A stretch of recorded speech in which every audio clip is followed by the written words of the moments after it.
Welcome back, everybody, to another episode of the Network Show, episode 40. And yeah,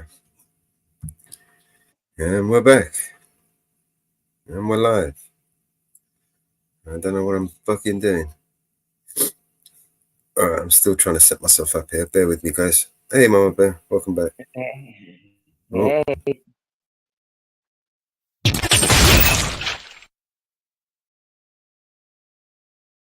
oh yes. Someone else I know who got banned today.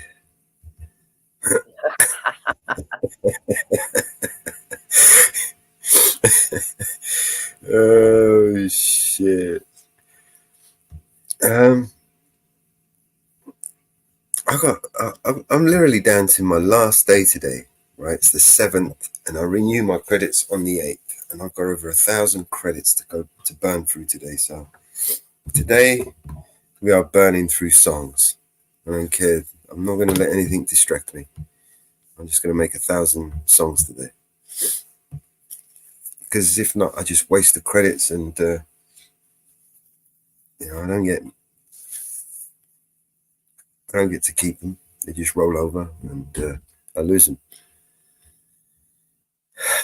So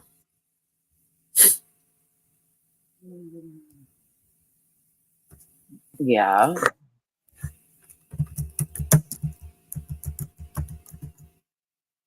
I was going to start. I was going to try and make some yesterday. But I was so exhausted, I fell asleep.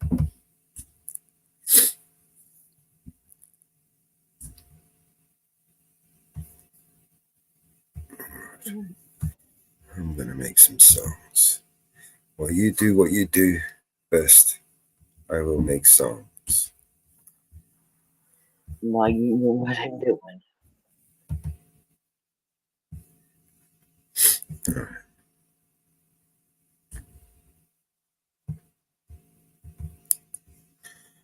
I am welcoming everybody around the world. Good morning, good afternoon to everybody around the world.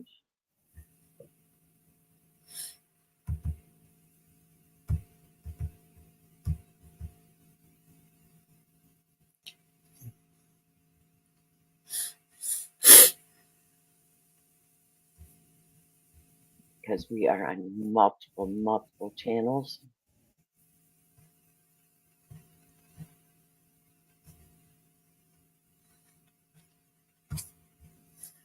See if I'm we can making make any two-pack songs. Or Well, good morning, peace, love, and sunshine. It's been a long time since I've seen you. excuse me. Hello.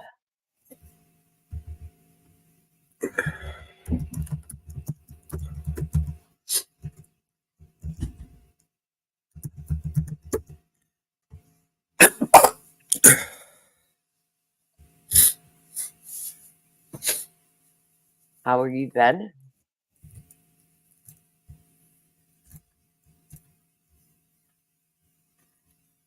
Oh, try that one.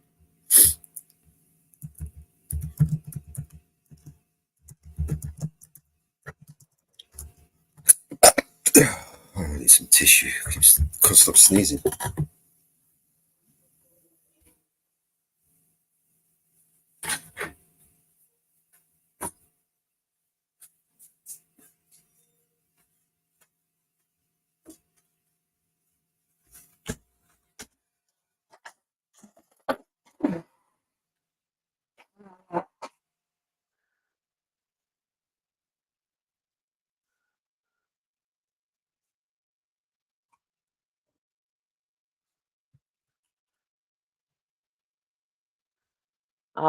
I'm never mad at anybody. You will find that.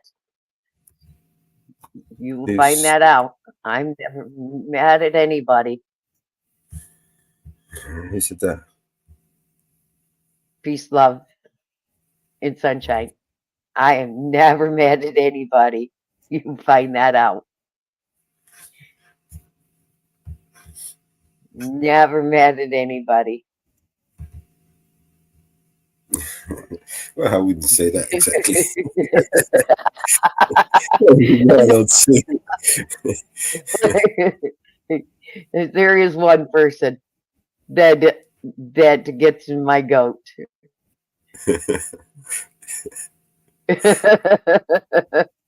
Yeah, don't play with me there. Love you too, and welcome to my channel. Welcome to Select. my channel, and welcome to the network. Hey, Troy, how are you, sweetheart? How's my try? Yes, there's one that gets my goat, and hey, I'm enjoying my date today.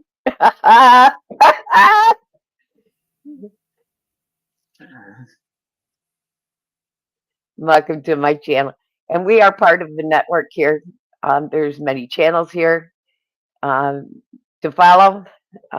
We are part of a big network here. Um, big network here.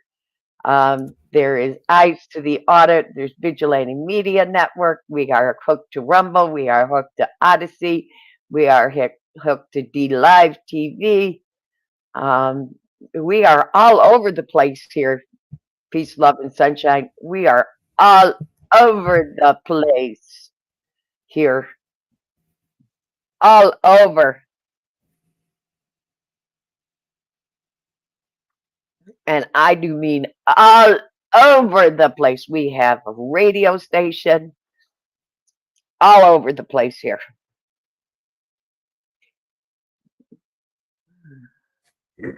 All over.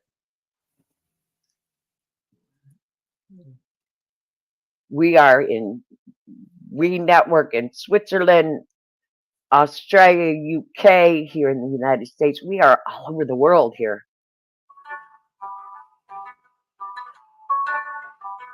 And we Suzanne takes you down to her place near the river. You can hear the boats go by. You can spend the night beside her.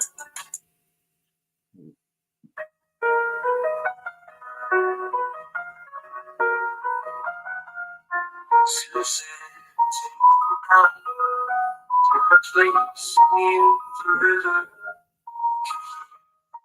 Go by. You can spend the night beside her.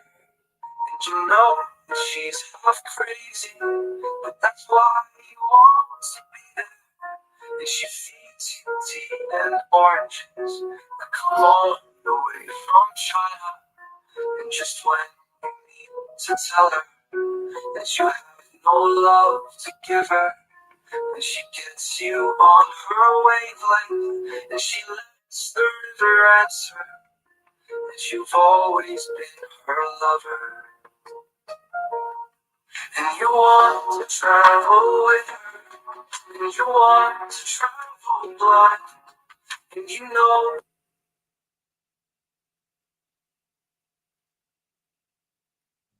Suzanne takes you down to her place near the river.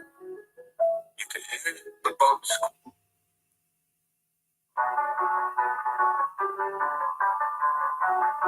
Suzanne takes you down to her place near the river. You can hear the boats go by.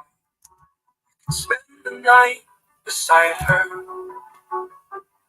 And you know that she's half crazy, but that's why you want to be there.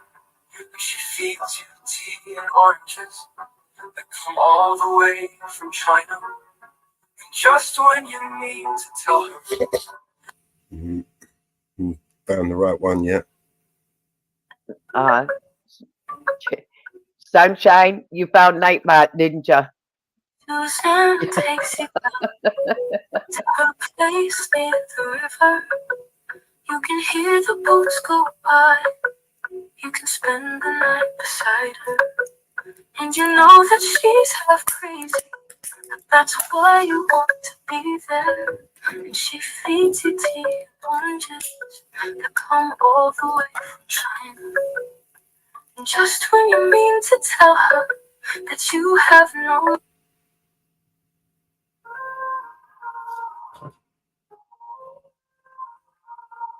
Suzanne takes you down to her place.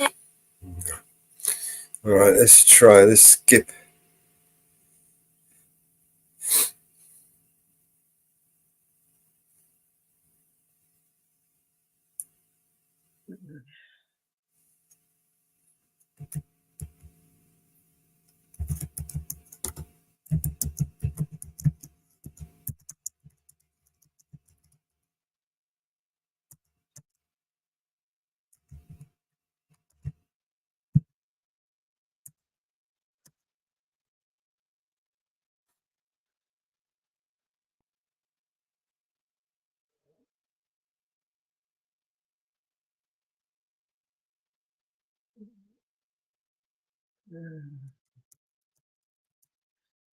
And Peace, Love, and Sunshine does have a channel.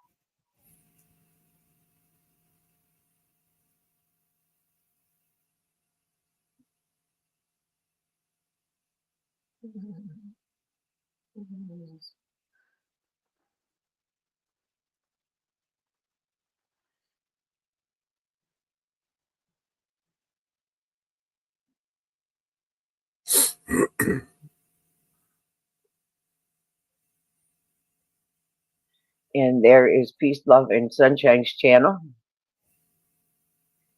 Please like and share her channel. And subscribe. Suzanne takes you down to a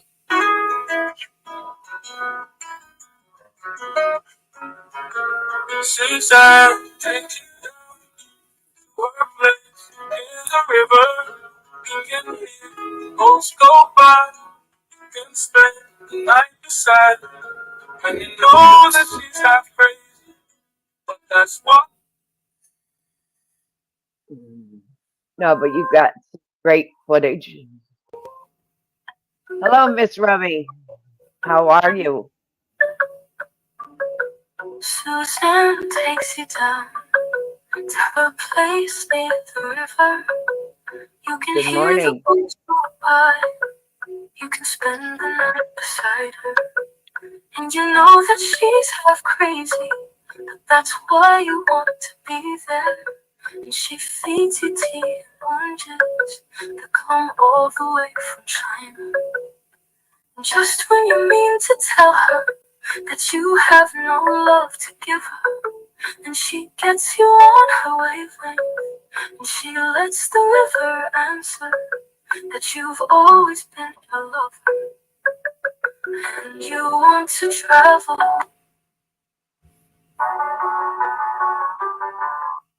Suzanne takes Suzanne takes you down.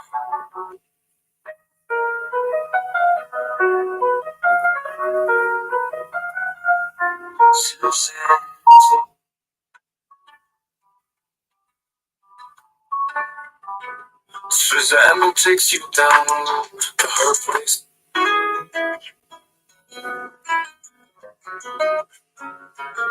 Suzanne takes you down to her place. I'm going to switch some.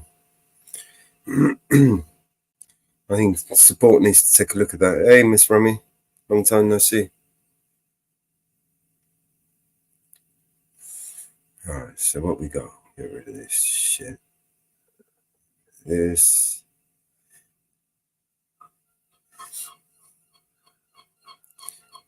And next song. Seagulls are hungry today. Yeah. Prayers for you, Miss Rummy. Suzanne, Sisters of Mercy. Let's check that one out. Sisters. I'm getting it right now.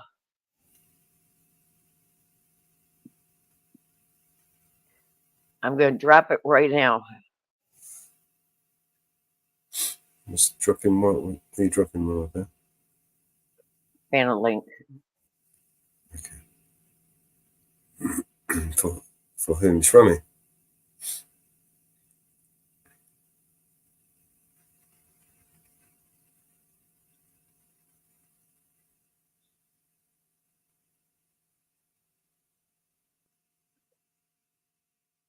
Yep. I will send it to you in private chat, Ms. Rummy. You wanted to go through the back door. Hold on.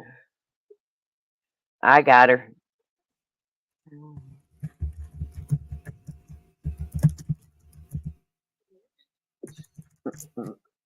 Morning, hon. Go to private chat. Huh? Go to private chat.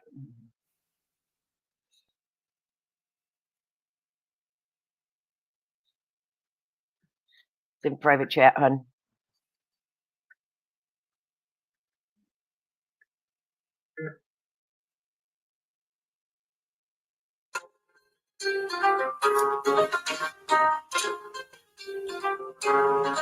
Oh, their sisters of mercy, they are not the party, oh God.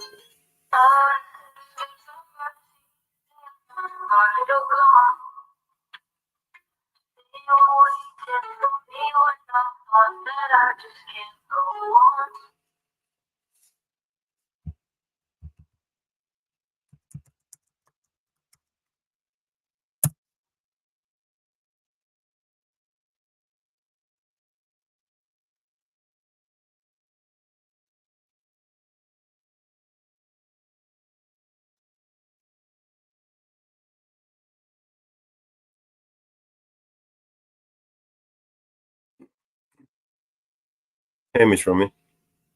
Hey, How you doing?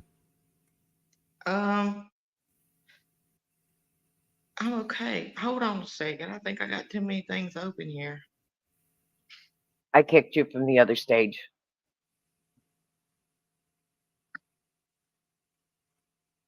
I got you. All right, I gotta sign this form. Hold on.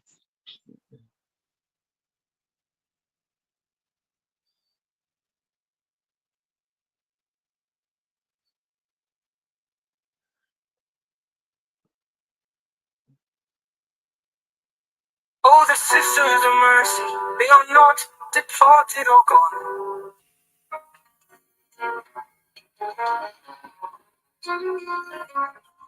Oh, the sisters of mercy, they are not departed or gone. They were waiting for me, but I thought that I just can't go on. And they brought me their comfort, and later they brought me this storm. Oh, I hope you run into them. You've been traveling so long. Yes, you who must leave everything that you cannot control. It begins with your family, so it comes round to your soul. Well, the way you hang, I think I can see how you're pain when you're not feeling whole. Your loneliness says that you've sinned. Well, they lay down Waiting on my beside chart. me. My confession to them. They touch both my eyes, and I Hey, touch them too. Mellows. Yeah. I'm getting the ablation done today, like I did a few months ago, whatever it was, but it's a different place. So Okay.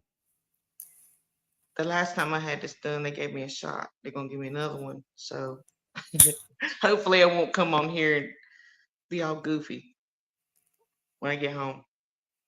Yeah. As goofy as you want. Cause Can't I'll be be, as goofy as some of the people that we've already seen. oh God, I know, I've been watching. Did ya hear the news? Huh? Did ya hear the news? What? Which news? I'm gonna Somebody got banned. Huh? Somebody got banned. Oh yeah, yeah. I was looking. Yeah, I was actually in the chat. Well, I was actually just listening, and then somebody said something, and then the next thing you know, it was a one-on-one, and told him that maybe he could come back later, but for now, because he was a threat to the channel.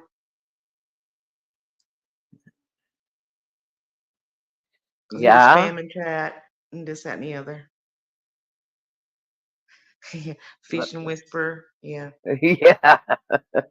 I need to actually go fishing, but I've been hurting so bad I hadn't been able to. We But have no idea what happened. All we got was through the grapevine that he was banned. oh yeah, I'm telling you, yeah, I saw it. No Yeah. idea what happened. But Huh? we heard, no idea what happened, but we heard through the Yes. grapevine he was He banned. was in a chat and he was spamming a chat and he was saying some shit that he shouldn't been saying. So he was warned, and then the next thing you know, he popped up. They did a one-on-one, Zay Zay and him, and told him this is the last time you're gonna be on panel because you're now a threat to the channel. They're getting it. It's coming. I'll be right back, okay? Okay. Okay. Yeah. So they're getting my shot. So yeah,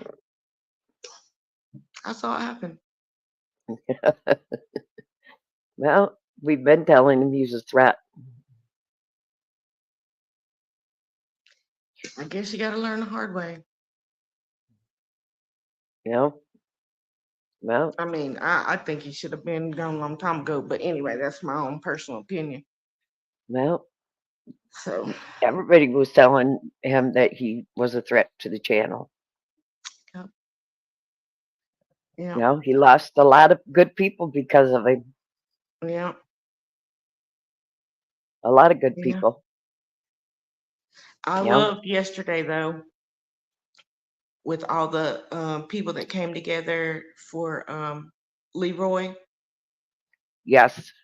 Yeah, we watched James it. Freeman and AFA and One of them got arrested, got a ticket. yeah, yeah, You know, they're all but dropping lives today. yeah. I was Anybody heard watching. about TGA yet? I heard he was still in, but then I heard he may be out. I don't know for sure. I haven't been able to find out. Okay. The reason we have the back door is we have been porn bombed like no tomorrow. Yeah, yeah, So we have a back yeah, door and that now. sucks. Usually Metals is in there too. But yeah, we have a back door now. Well, let me. I can barely hear you, so I'm gonna have to check my settings real quick.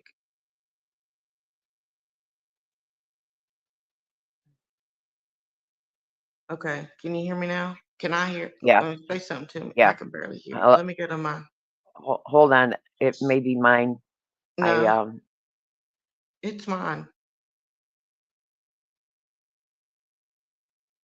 Because there's something that happens when I get on StreamYard now, which I it may be mine. barely ever do anymore. It may be mine. No, it's mine. Hold on.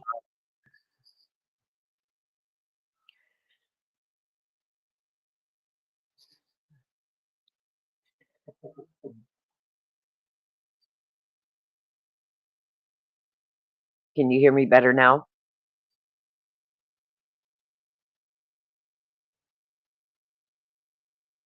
I had to go into my settings on my phone and Yeah. turn up my media so I can actually hear. Okay. Because it, for some reason, it does that now. I don't know why, but anyway. Yeah. But yeah, it's you know, he has gone after so many women on that panel that it was not funny. Right. So many Right. women, Yeah. you know, and I'll never go Well, back. so many people in general. Yep. And especially women. I got Yeah, blocked. I got blocked on that panel, I remember. and I did too and at one time. Eli tried to say I wasn't blocked, and that was a lie. That was a bold-faced lie from Eli. He said I Yeah, was not blocked, and I was blocked. yeah. And he lied. He bold-faced lied. Bold-faced lied when he came on this panel. He bold-faced lied and said I was not blocked. He bold-faced Mm, lied. okay. How you And been doing? I'm doing good. I'm doing good. I'm Good. doing really good. How's your Um, granddaughter? uh, she got approved to take her permit. Good. Um, they found out what side the Seizures was seizures coming was from? from. Yep. Um, so they changed her medication. And she has been now seizure free for going on almost 3 months now. Good. 2 months. Good. Um, she just recently had a birthday. Mm-hmm. We had a birthday. My beautiful granddaughter just Mm-hmm. recently had a birthday. She's absolutely gorgeous. Um, I love that. I love that. um, Well, I absolutely I just wanted to come proud on of here my. and yell at y'all for a few minutes and say hey to everybody because I haven't been on here in Wow, a long time. Just been overwhelmed with moving. I finally got a refrigerator, and good now I deal. just got to get everything set up so I can actually cook. Good deal. Yeah, Good deal. it's hard to put anything away when you don't have a cabinet. So my cabinet's Yeah. coming soon. Yeah, and then Did you I'll be check able to. Marketplace to get used cabinets? Well, yeah, but the kind that I need, I don't want them to be mounted to the wall. Yeah, And um, if I got something, then I would have to do stuff to change it or paint it or whatever. So I'm just not able to do that anymore. So when I get paid, it's already in my cart, and Amazon is my friend, and it'll be at the house. So I got my refrigerator, got it set where I want it, and then I'm gonna get the cabinet so I can put my food and my dishes away, and then yeah, I'll be able to move in my kitchen. yeah, So yeah. But yeah. anyway, I'm waiting for Amazon to show up tomorrow because I bought me a new computer for my birthday. ooh, congratulations! My Yay! kids helped me buy it, so I got me a new Yay! computer.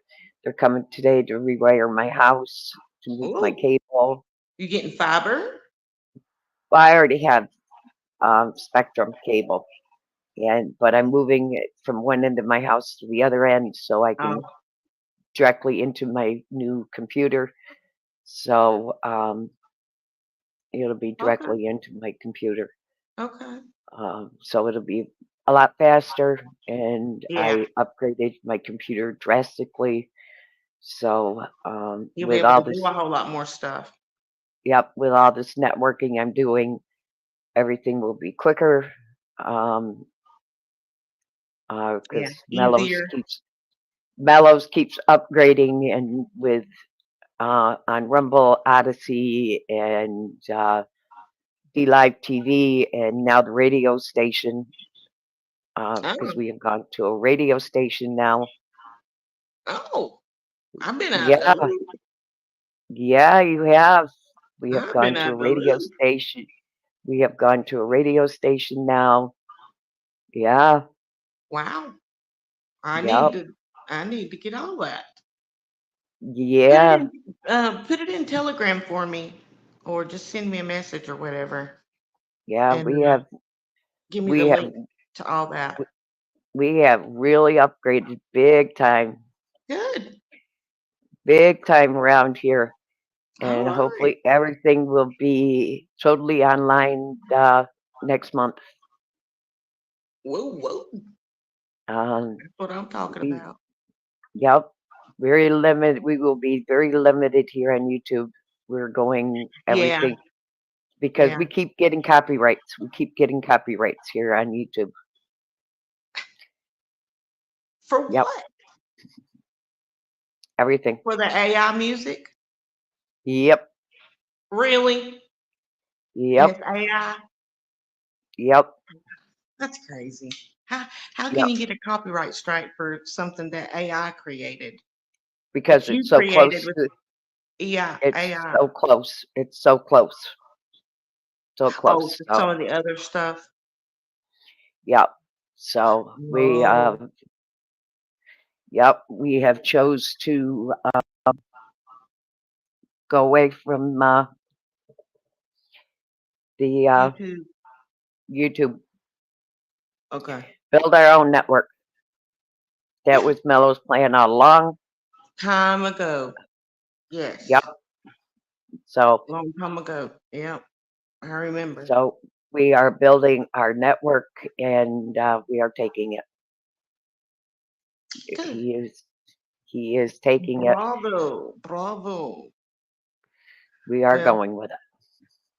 my battery's going, so I got to get off of Alrighty. here. Good luck and let us know how you're doing. Love you. Love ya. Hey, Alrighty. everybody, and bye, everybody. And I'll see y'all after a while. Alrighty. Bye bye. All right. Bye.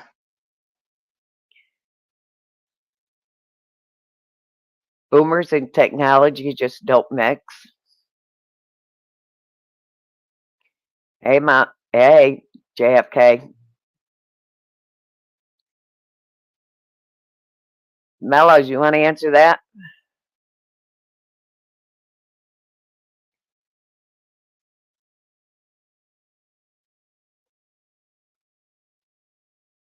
Mellows?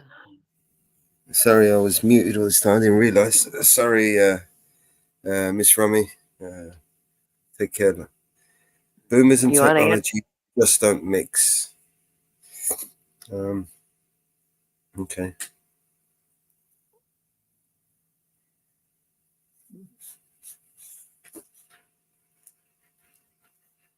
I don't know who is JFK anyway.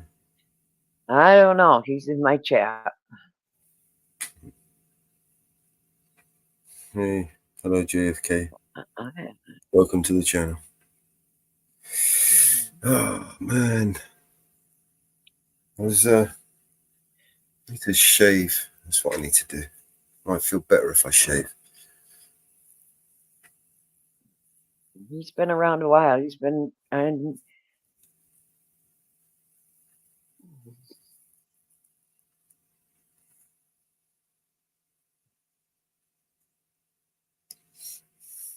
Yeah, I think. Oh, let's have a look up here.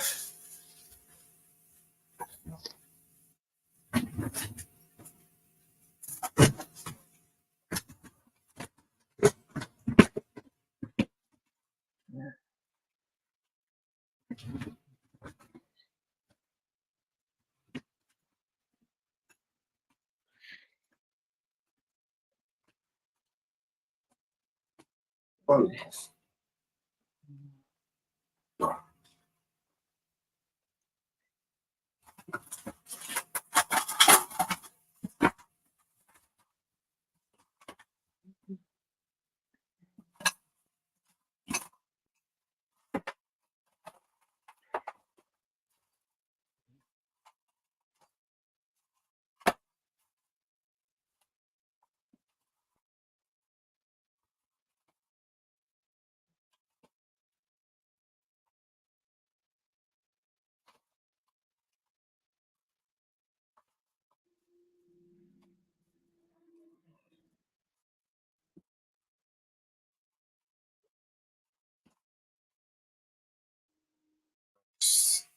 it's ridiculous.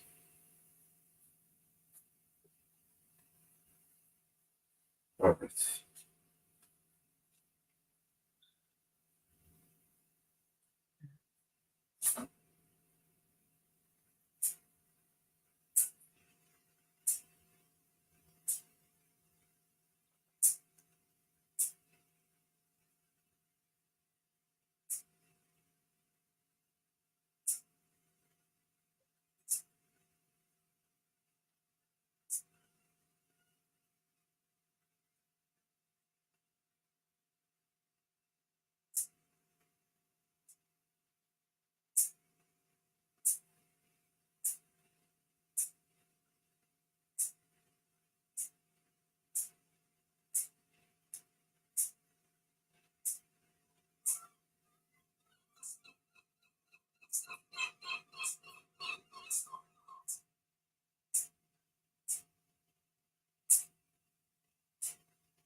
All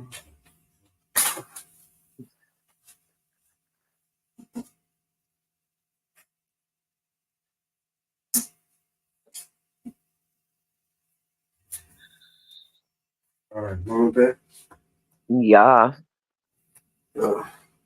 Just gonna have a quick shave. This beard's annoying me. Okay. Why don't you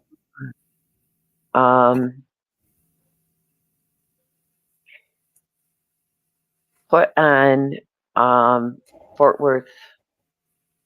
Let me pull them. Oh, God. I'm gonna share a video. Up. Yeah, let me pull up City of Fort Worth.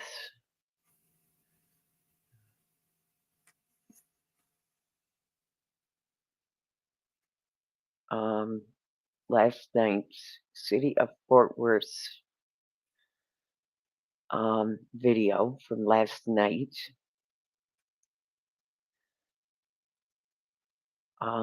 Video of their city meeting last night.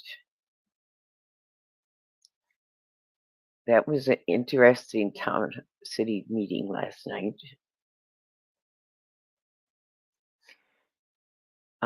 Carolyn, CFW, Carolyn, has not been forgotten there at all.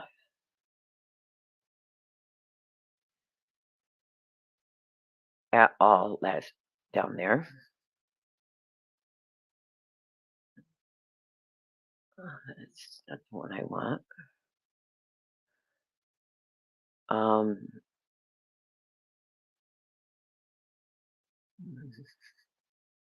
She has not been forgotten down there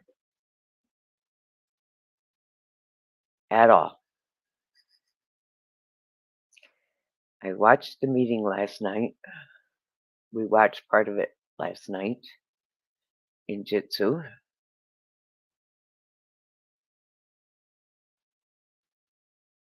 Jitsi, and it was very interesting. I put it in private chat. It was very interesting last night. They have a very bad problem with their police force. Oh, let's watch the video.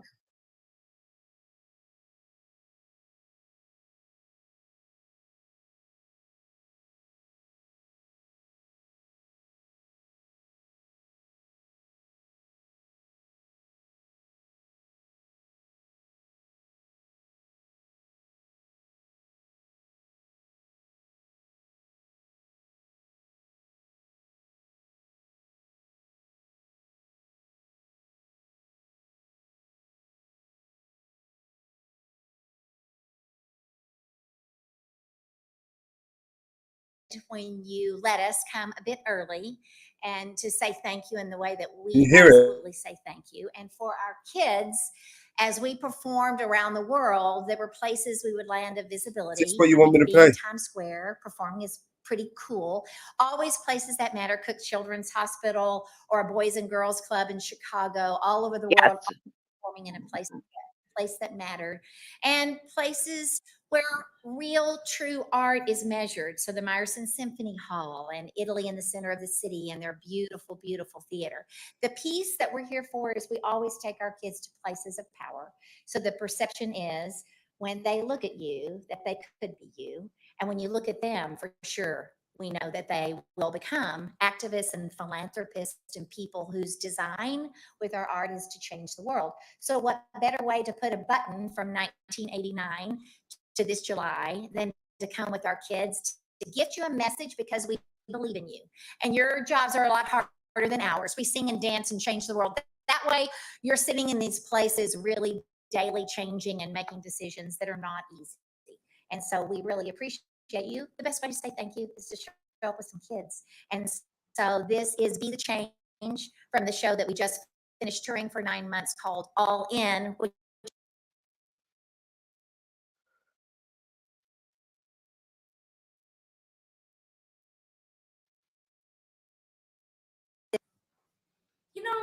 Every summer, my best friend does this thing. We're somewhere with a pool, having a great time, and suddenly they just run and jump in with all their clothes on. They're like a cannonball of pure enthusiasm, making a giant splash and laughing like there's no tomorrow. And there I am, standing on the edge, dipping my toe in like it's some sort of sacred ritual, then backing away. What's my deal, right? Then it hit me one day. My activism is kind of like my awkward poolside dance. If I dip a toe in, test the waters, sometimes the chaos around me is just overwhelming. The crowd, the noise, the opinions, it makes me hesitate. Unsure if I can handle it. Too hot, too cold, too weird. What would other people think? What if my best friend doesn't jump in this time? But you know what I discovered? I realized that some causes are just too important to merely dip a toe in. Some things we want to change demand more, require more. So we take a deep breath, ignore the chaos, and jump right into the deep end. And it feels amazing. I mean, don't get me wrong.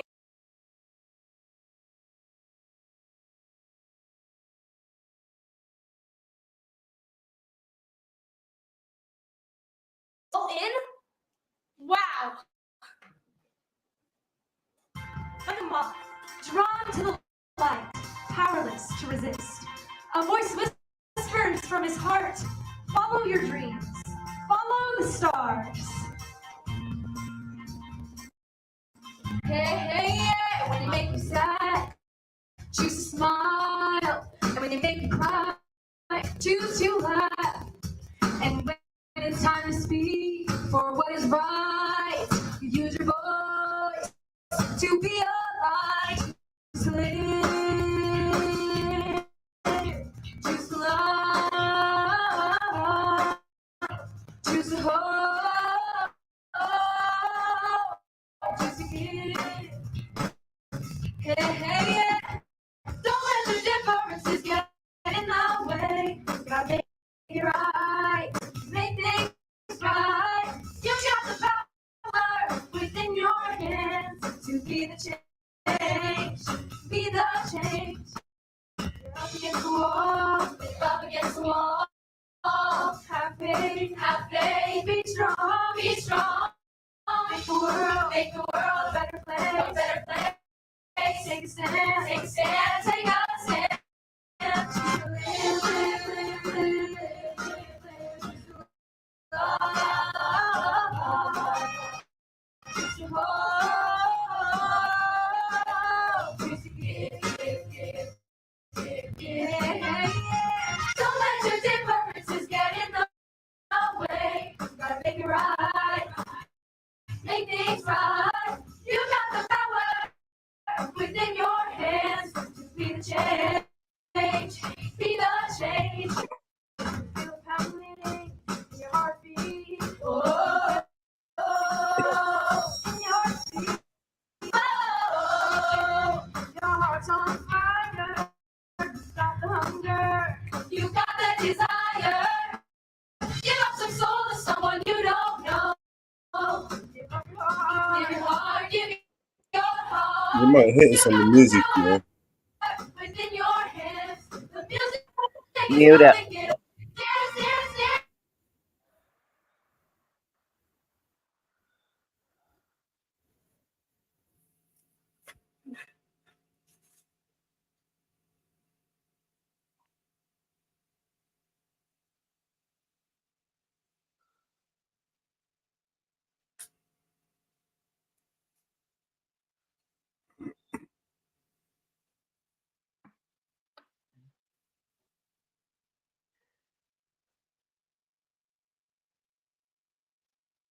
This is live, isn't it? We can't skip it forward.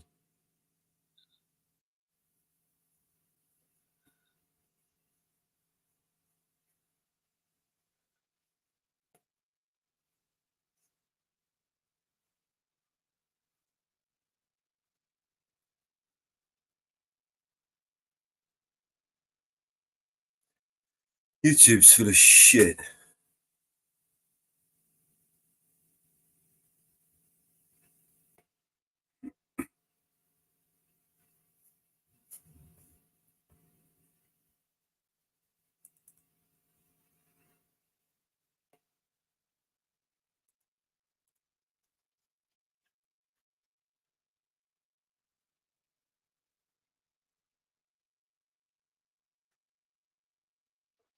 Yipper.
You can unmute it now.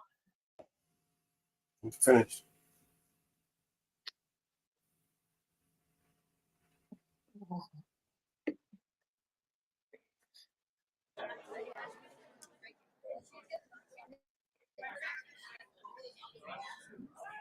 Morning, Sterling.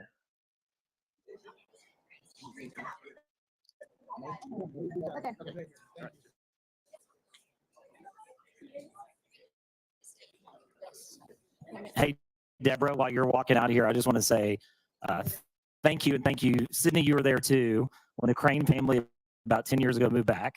And I'm not even sure it was a real position, but you gave McKaylee and Mackenzie and Snoopy. One was Woodstock and one Woodstock was their friends. But we were trying to figure out, we sought out your program and make sure that we'd been recommended to seek it out. And it was great for them as they transitioned back to Fort Worth. So thank y'all very much for that.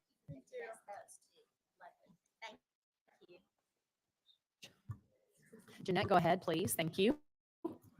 Good evening and welcome to the City Council Public Comment Meeting. Before Mayor Parker calls the meeting to order, we ask that you please silence all electronic devices. For those of you who have requested to speak, there are two podiums in the chamber. The podium in the back is for individuals with mobility concerns. We ask all others to step forward to the front podium. Each podium has a countdown clock located to the speaker's right that will indicate how much time is remaining. You have 30 seconds left. A bell will sound. When your time has ended, the bell will sound again, and you should conclude your comments. Before you begin your comments, please state your name. Thank you. Thank you, Jeanette, and welcome to your Fort Worth City Council public comment session. I will call us to order and then open it up for invocation. Jeanette? Tonight's invocation will be by Pastor Damon Holliday from Keystone Fellowship. Please rise for the invocation and remain standing for the pledges of allegiance.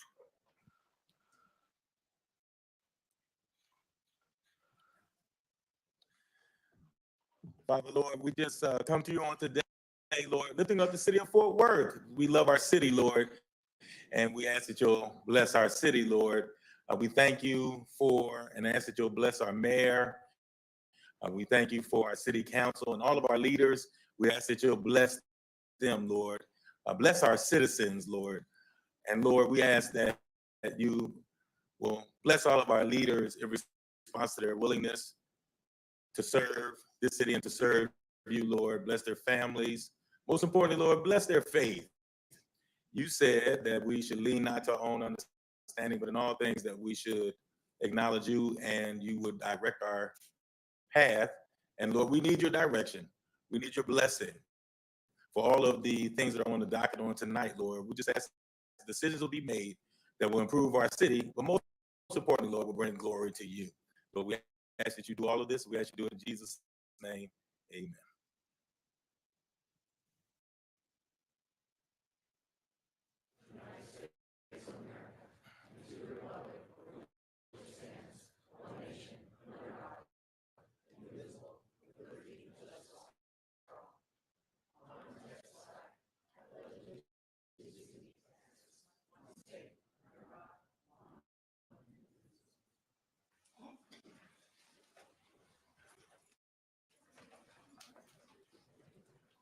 Mayor, our first item of business will be the approval of the minutes from the May 21st, June 4th, June 11th, June 18th.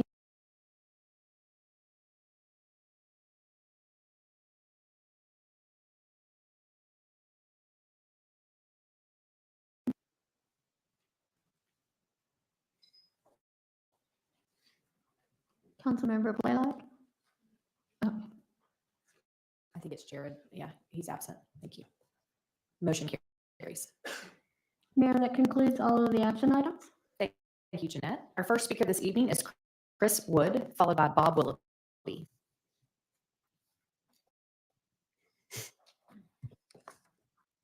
My name is Chris Wood.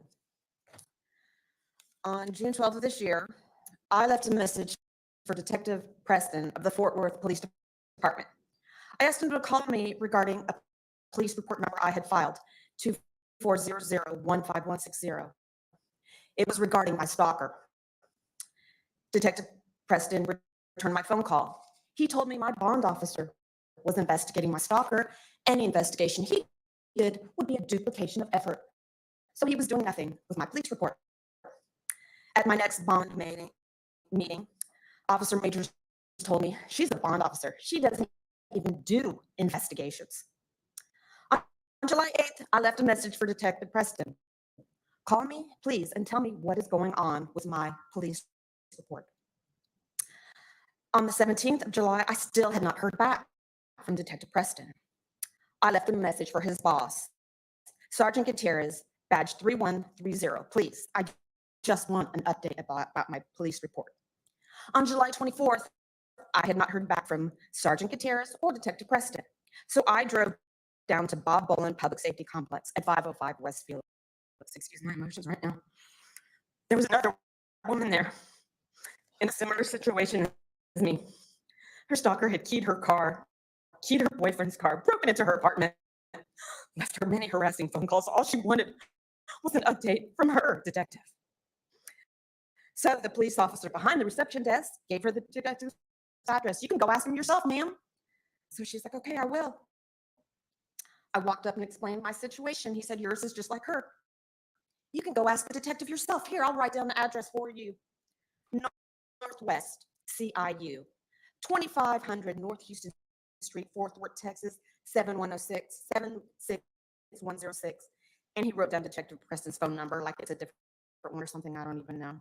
So I said, great. I get my car, I drive about 15 minutes away. I drive up to this location. The parking lot is fenced in. Can't get in. The only entrance to the detective's office was going through the parking lot, and there's a huge sign, authorized personnel only. Why do I keep getting run around? It's a simple question. I want an update on my case regarding my stalker. And they just set me on a wild goose chase 3 different times. 1 detective and 2 police officers. The police officers are supposed to serve and protect, not send terrified victims on a wild goose chase. How do I get a straight answer about what is going on with my police report against my stalker? Thank you. Uncalled for. Here is Bob Willoughby, followed by Reed Bills.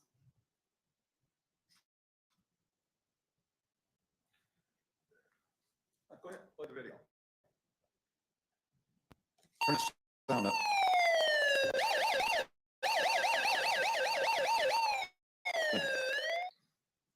Police brutality will end when we elect a mayor who cares about people more than fulfilling her self-interest. If Mayor Maddie Parker does not instruct the city manager to fire bad employees but are not doing their job, explains why we have a city that is out of control. Mr. Mills, can I ask you a question? No, sir. Thank you. You won't take a question? No, sir. He's got all the time in the world. He's not going to take a minute, but it's not available. And it's you realize that you're responsible for what happened here because you don't hold officers responsible. You don't. You sit here, you really wish your groups. That's the problem. I really wish Chief Fitzgerald could get back here to help this city because we're in trouble. Former Police Chief Joel Fitzgerald fired for being a whistleblower. Mayor Parker, you supported $2 million of our tax dollars to outside lawyers to keep a good police chief down. And on the other hand, Mayor Parker, you say nothing about the present police chief, Neil Noakes, not doing his job. Okay. That first CCPD funds, when we ask why the coming up agency receives $1,391,747 more than allowed, we get no reply. Okay. The first part, maybe you can understand because it's so low and everything. The good police chief we had here was fired 3 years ago for whistleblowing. That's what happens. When you expose things, you get retaliated by these people up here, okay? They don't get investigated, you get attacked. I've been attacked plenty of times. The other thing is the chief thought he's going to win his lawsuit. We spent $2 million of tax money to keep him out of here. $2 million they did of our tax money to keep him out. And he's going to get back pay too when he wins, okay? Now, these CCP funds here, this is another thing that's corrupt. I've been down here a lot of times to talk about this. Maybe you can understand it. It says here clearly, and Carlos, when you ran away and you got to the door and you turned around and talked to me, your 2 answers were false. You looked mad, you looked upset, and you looked like a guilty person. That's all the signs of a guilty person, okay? You want to come down and answer some questions tonight decently and like a human being, or are you going to run away? It's up to you. Okay. The DA is going to have to look into this. We need people to call the DA here in Fort Worth to tell him to look in these funds. We need an audit on them. We need to know why some are getting millions of dollars and they're supposed to, and no one will answer. And Maddie Parker, you sit on that board. You're more responsible than anybody because you sit on the board and you don't say a thing.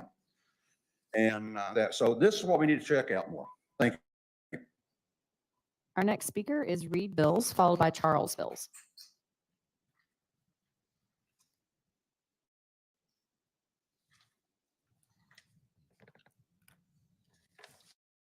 My name is Reed Bills. I live in District 6. I spoke before this council on August 10th, 2023, urging you to request and accept advice from your advisory boards, groups of knowledgeable citizens who have been appointed by you to serve this very purpose. At that time, I highlighted the library board, which had not been consulted before the downtown library was closed and sold. Apparently, the board has not been consulted regarding the pending purchase of an historic building as a replacement.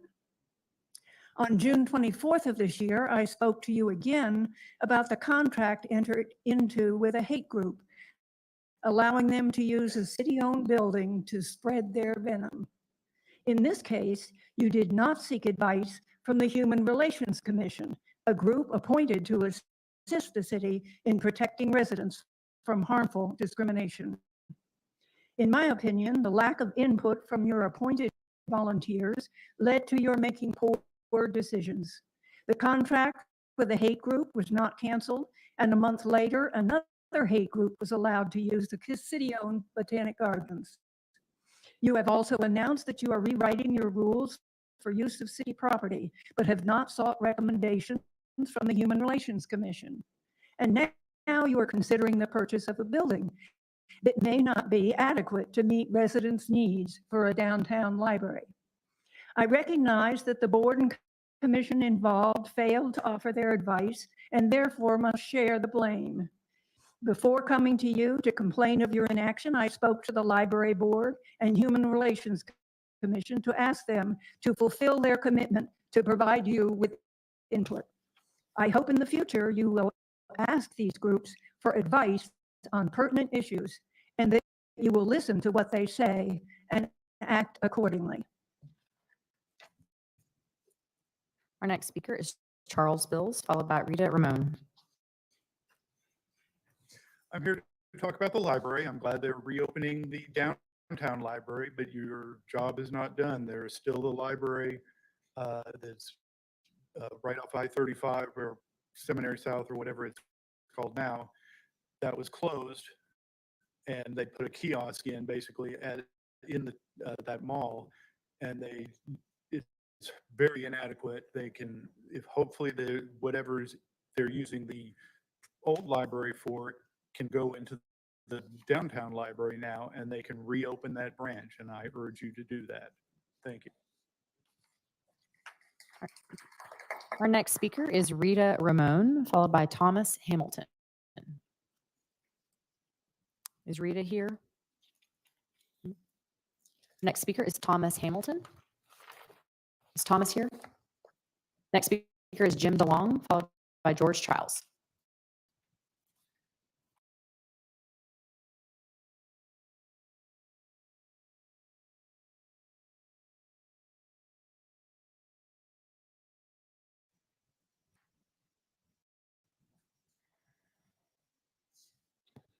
Good evening. My name is Jim DeLong. I missed seeing your faces last month, but I rejoice that you were able to get some time off, and I hope you had some great peaceful time off. Today is the start of the 8th year that I've been coming to these city council meetings. And it's been a joy and a pleasure, and it's been an honor. I came in the beginning of August of 2017, or yeah, it's 2017. And in November, I spoke for the first time. Back then, you could sign up to speak at that desk right outside. And so I signed up.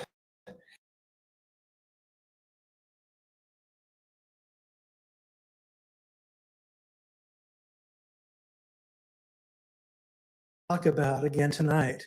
Back then, I brought up the remembrance of the Las Vegas shooting. A gentleman by the name of Stephen Paddock on October 1st fired more than 1,000 rounds. He killed 6 people and wounding at least 413. And so what does this have to do with situational ethics? Remember when I had my ball and I said,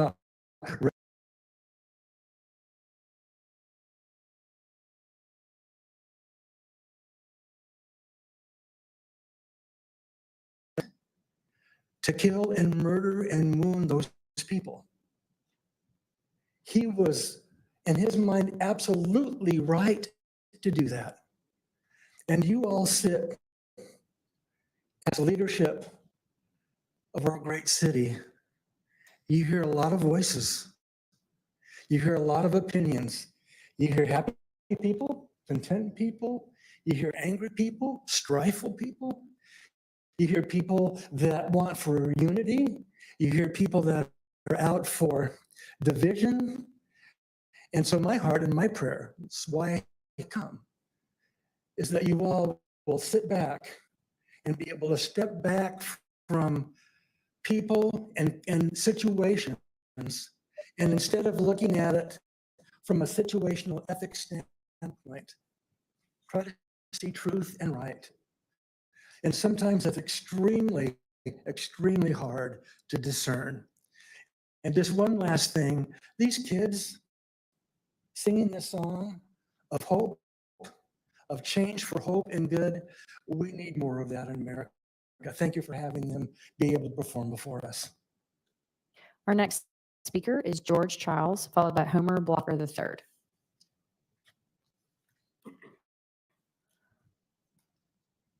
What reason is there for a person paid to protect and serve the public to render unconscious someone armed only with a First Amendment tool and having no violent intent?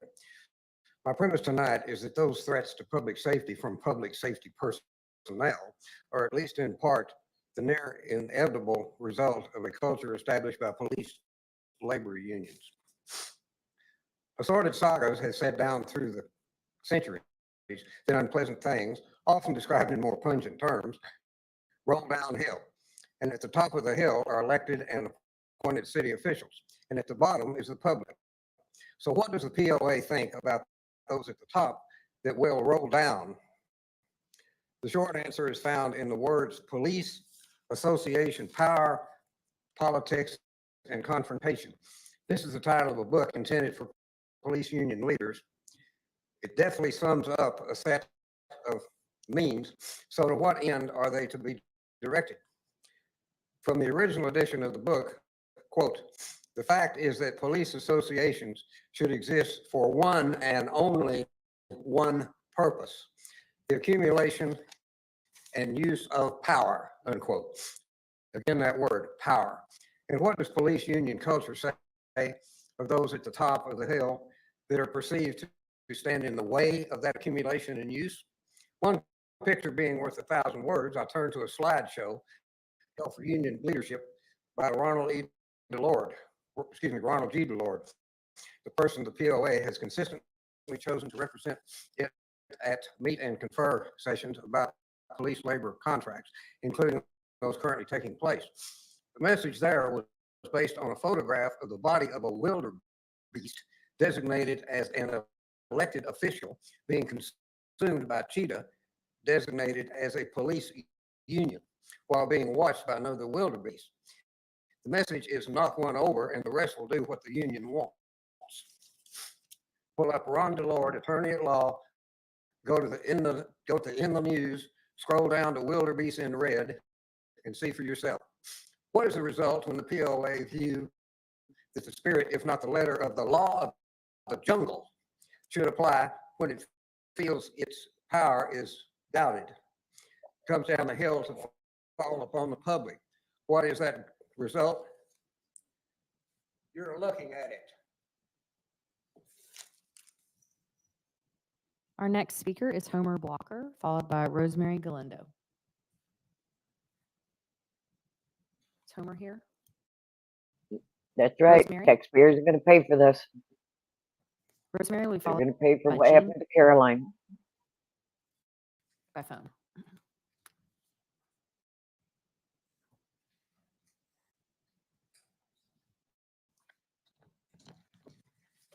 Good evening. My name is Rosemary Galdiano. I reside in District 9 and spent my formative years in Worth Heights, District 11. It has been 1 year since I last came before you regarding the closure of our Seminary South Branch Library. The Seminary South Branch Library was visited by 80,000 people annually when it was closed in December of 2021. In its place, the Gran Biblioteca was opened inside the Gran Plaza Mall with a goal of increasing annual visits to 160,000. In 2023, La Gran Biblioteca had 39,502 visits. Clearly, it is not meeting the goal or the needs of the surrounding neighborhoods, including Worth Heights. A contributing factor is the fact that the mall is just not safe. Since April, 30% of all criminal activity in Worth Heights occurs at this mall. Customers have been robbed at gunpoint. Guns were pulled in a fight between two groups inside the mall. Stolen vehicles, shoplifting, and public intoxication are common.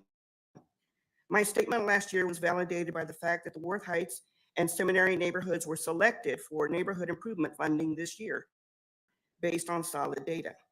Our branch library was closed in preparation for the closure of the central library. It was closed at a significant cost to the community. We are being left behind.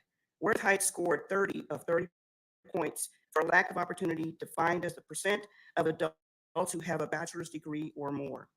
Indeed, it was reported just yesterday that reading scores show Fort Worth ISD years behind the national average. The mall library does not have the capacity to take full advantage of all of the wonderful programs that the library system offers. We deserve equitable access to the physical facilities, digital presence, collections, programs, and services. Currently, the near South Side lacks a single full-service branch library. Inside the loop, the North Side has 2, West Side has 1, Southwest has 2, Northeast has 1, East Side has 5. The data and plain common sense dictates that you move the history and genealogy materials to the downtown building that you are about to buy where they belong. Reopen the full-service seminary branch library to the community. Let's do the right thing. Thank you.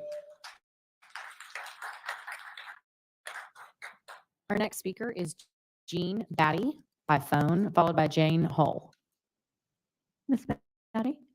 My name is Jean Batty, and I actually only asked to be put on the list today. And I have to tell you how pleased I am by the number of phone calls I got from city employees basically trying to resolve my problem.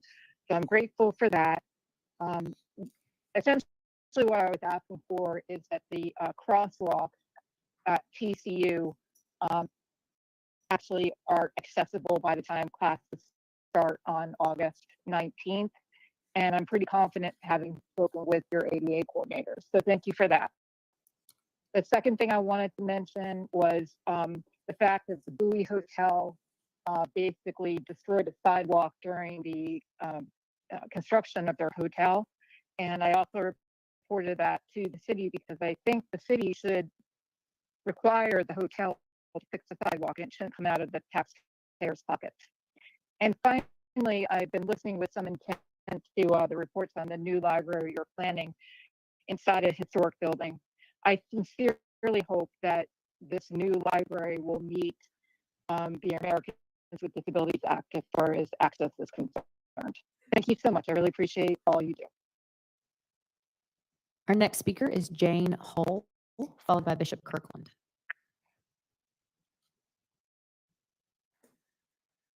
Hello, my name is Jane. Several years ago, I'm sorry, I was hoping to get the mayor's attention.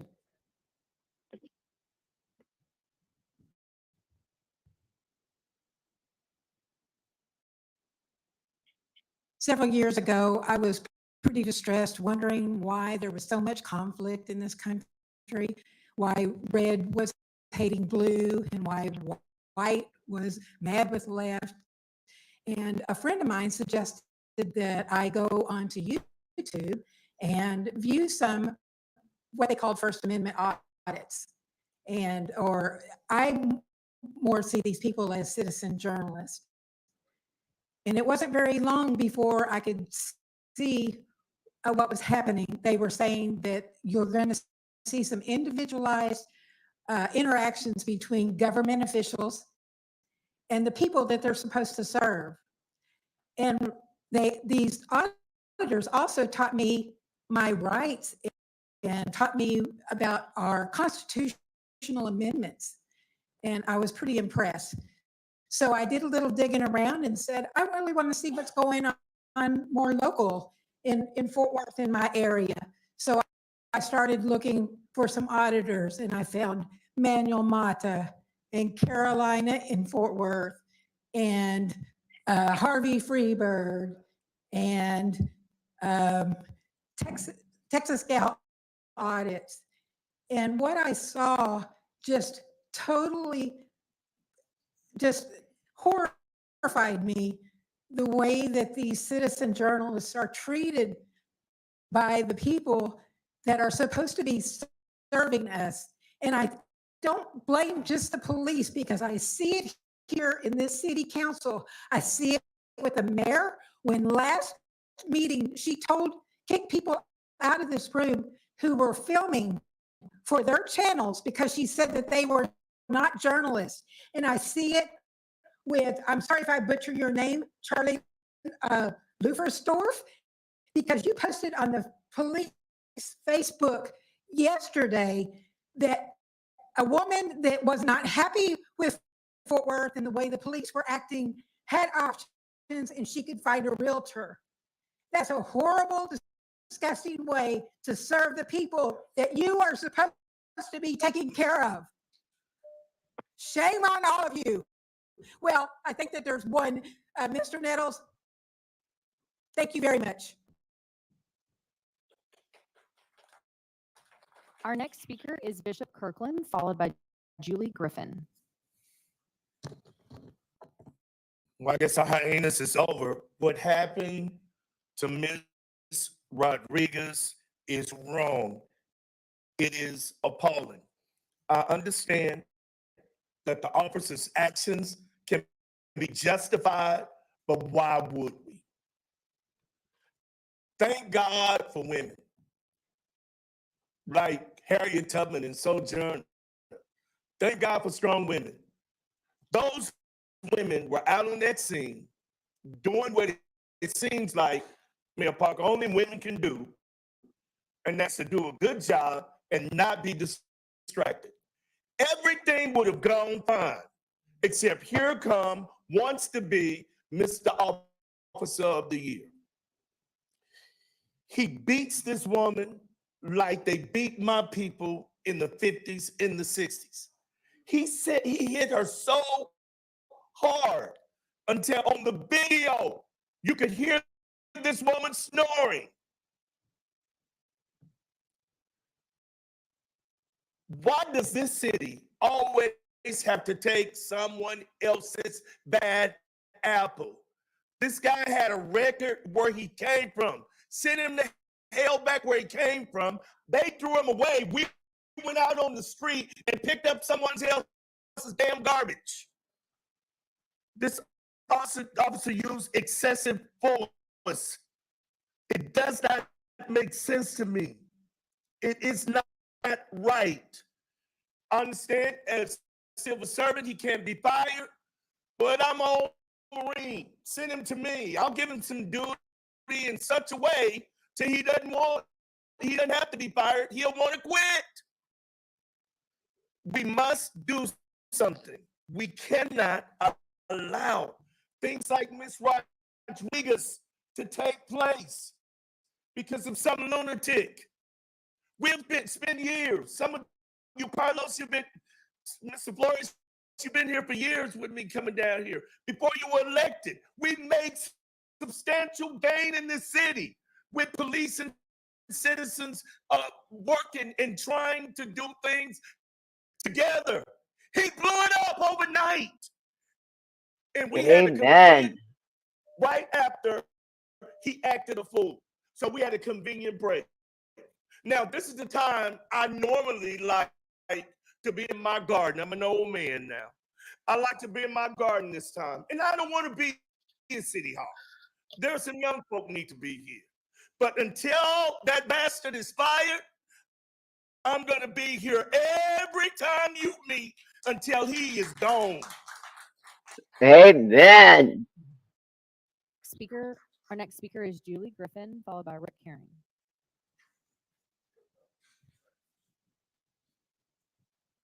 He was to the point. Hello, my name is Julie Griffin and I live in District 9. I'm here to talk about an urgent matter relating to the budget, which you will be deciding on soon.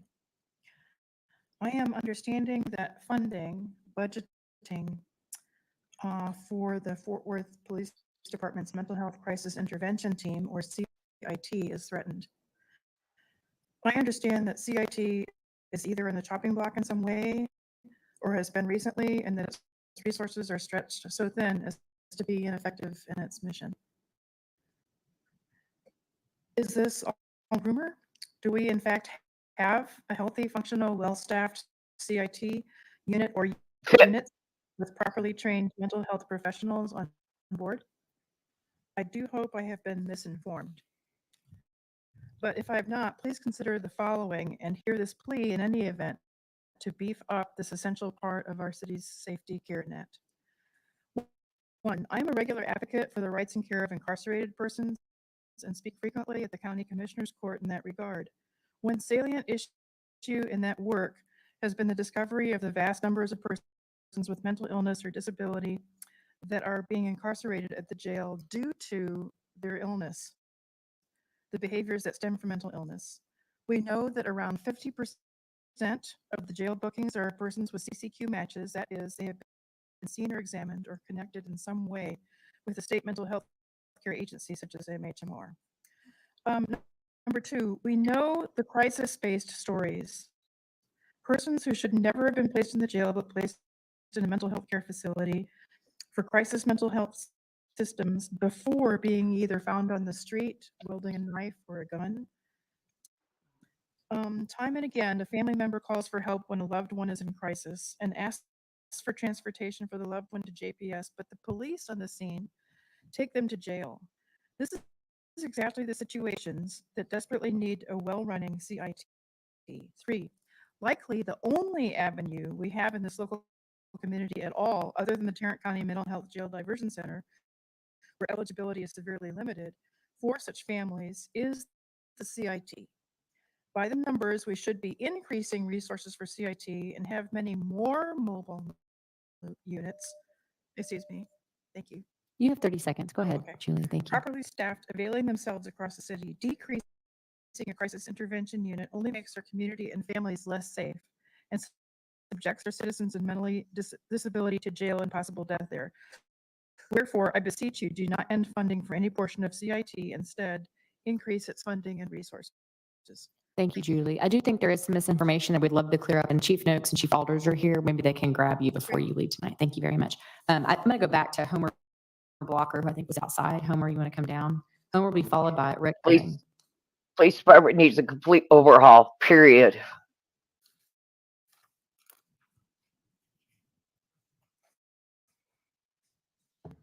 Okay.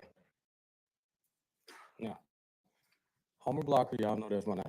Okay, check this out real fast, real quick, because I'm trying to hold it together. Ooh, Lord. Okay.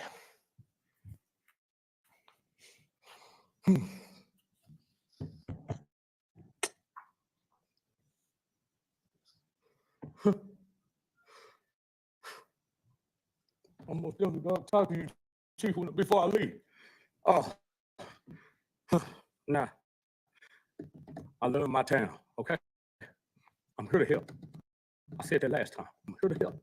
Trust me, somebody need to get with me. Gina, she had a stroke or whatever, can't remember nothing or whatever. It don't matter. I don't care. I need to be at the top of the list. I got things done after that police officer got shot. I got things done on Miller, and I'm going to keep getting things done. Now, let me tell you something, man. You know how y'all got at the school? Gun-free zone? I done talked to a lot of people. I know a lot of people. Like I said, I grew up around a bunch of hardheads. Y'all remember Billy Ray Maddox? God rest his soul. This town built me. I'm suing the city of Dallas too right now. They didn't like the way I move and groove at work, okay? Now, off of 30th Beach, I'm trying to help some people from out of town. This was Central. I was on the east side. East side should have stopped, okay? Central Law put his hands on me 5 times. If I didn't respect the law, it would have been ugly that day. I don't know if I would have been dead, but it would have been ugly that day. Okay? So let me tell everybody the game. If anybody have a problem with any police officer, just call IA, baby. Call the Internal Affairs. Trust me, they got our backs. Somebody is watching somebody that's watching somebody. Trust me. Trust me. So again, I say, Myra, I love my town. I really hate to sue y'all. I really hate to sue the city of Dallas, city of Fort Worth. I really hate to sue anybody.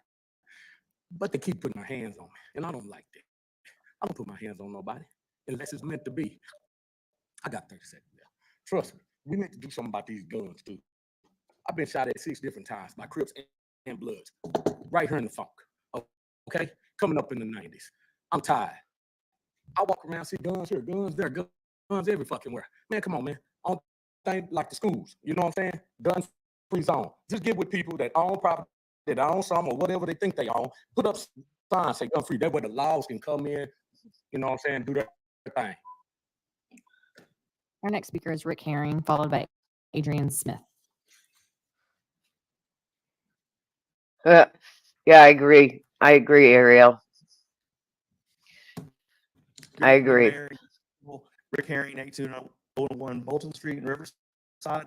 Hope you all had a nice break and got to go somewhere cool, or at least somewhere where it wasn't 100 degrees like it was in our wonderful hometown. But I wanted to come and talk to you about as you begin your considerations for the 2026 bond program and those projects and how much you're going to allocate for those projects, and that you seriously consider and thoughtfully consider the amount you're going to allocate for Gateway Park. Fort Worth's largest park, as you know, and only metropolitan park, and a park that many, even Mayor Parker, is now calling Fort Worth Central Park. Parks Director Richard Zavala said it best on May 7th when he presented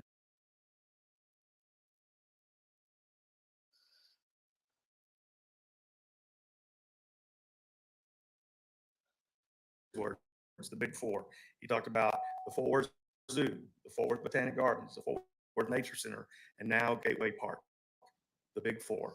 He also talked about some very important, large, transformative projects that Fort Worth has undertaken in the past 100 years, beginning with Lake Worth in the early 1900s, then during the Depression, the Will Rogers complex, which led to the creation of the Cultural District eventually.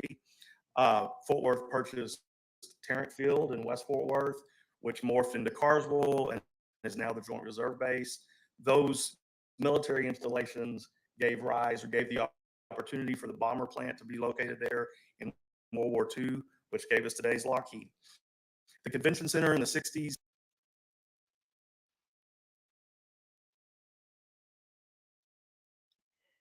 Mellows, it's starting to cut out. They're all very transformative, expensive, and long-term projects. The same is true of the Gateway Park project. It's cutting out worse now. It will be expensive. It's got $140 million price tag on it in today's dollars. I don't know why it's cutting out. It's getting crackly or worse. Yeah, I agree, Sterling.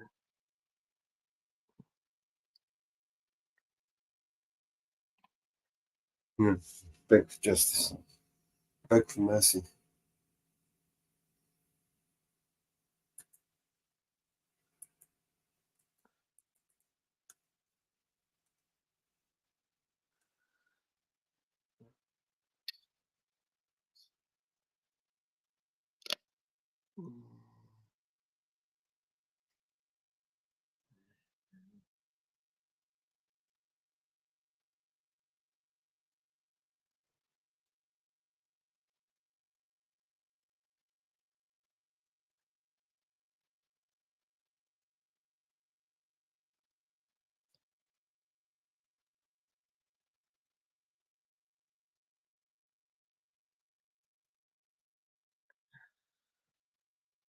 Did you hit play again?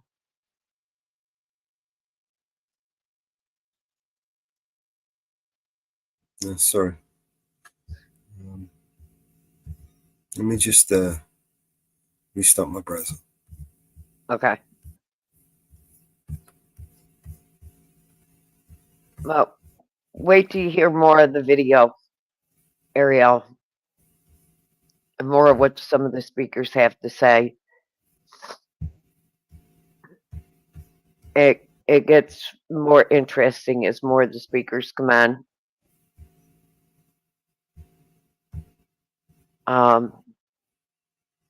Because some of the other speakers have some interesting things to say.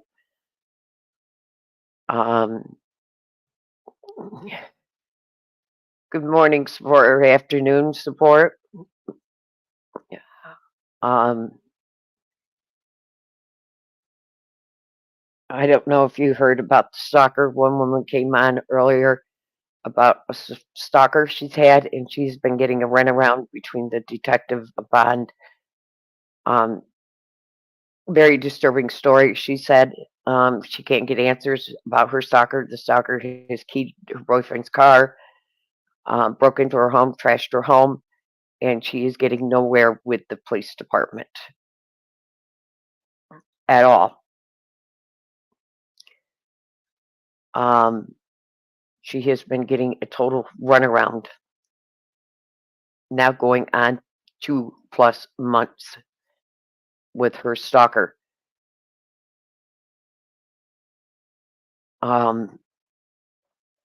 There's going to be other speakers that have not spoke yet pertaining to that case. That is going to come on and talk about that case. So I don't want to let in on that. This police department is way. It fired one police chief for being a whistleblower. They let him go. He is suing the department and suing the mayor because he whistleblowed on the department. He is suing the department over it.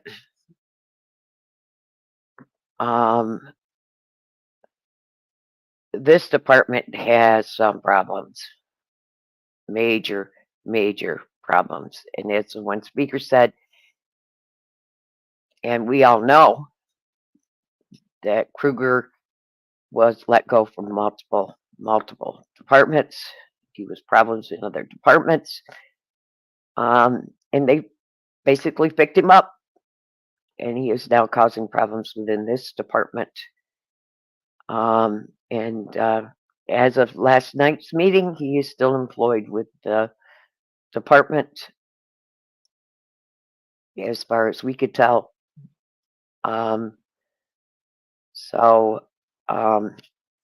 Things need to change in this department, big time, big time.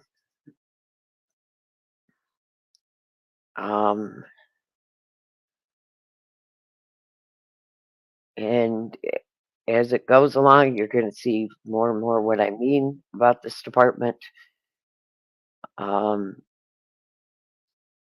Is this city of Fort Worth is played on.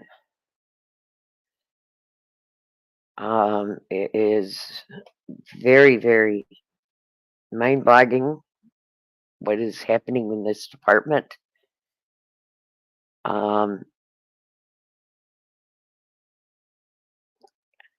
I don't understand how their city attorneys are not stepping in. I understand they have the police departments. I understand that. But there is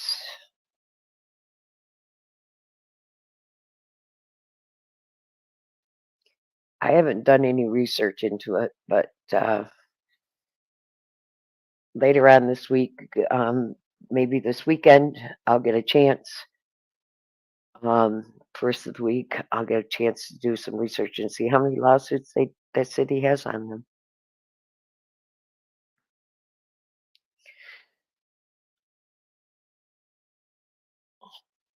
'Cause I got a feeling there may be quite a few they have on them or have settled for as of like New York City for misconduct and police brutality.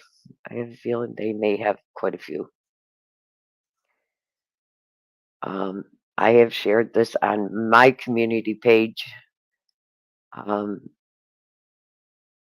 let's not forget CFW Caroline of Fort Worth, Texas, and what is happening with her. Let's keep this going strong with her. I will get the link to this and post it in chat.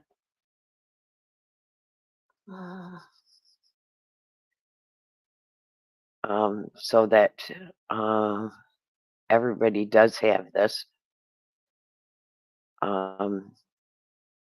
So they can post it on their page.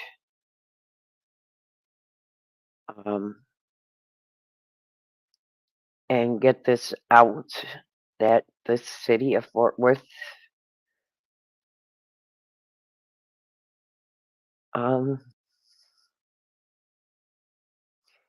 really isn't doing much for their citizens. My audio any better? Hold on, let me look. Yeah, you sound better. Bring up the video and see what we got. I'll grab the link again for you. Yeah, I've got it here. You got it? Yeah.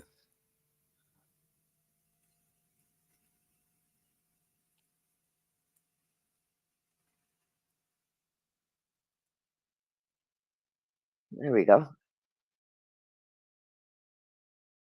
These were all very transformative, Oh, that's expensive, better. long-term projects. The same is true of the Gateway Park project. It will be transformative for the city. It will be expensive. It's got $140 million price tag on it in today's dollars. But I believe that in future decades, people will be looking back, citizens of Fort Worth, and just as they talked about Lake Worth and Will Rogers and the Convention Center and Lockheed and all these others talk about Gateway Park and what a difference it's made in Fort Worth. So as you consider, again, bond projects and the amount you're going to fund, we would ask that you consider allocating at least $50 million to the Gateway Park master plan so that that plan can be implemented within maybe 10 or 15 years rather than 30 to 40 to 50 years. So thank you for your time and your attention, and please remember Gateway Park. Thanks. Our next speaker is Adrian Smith, followed by Manuel Mata.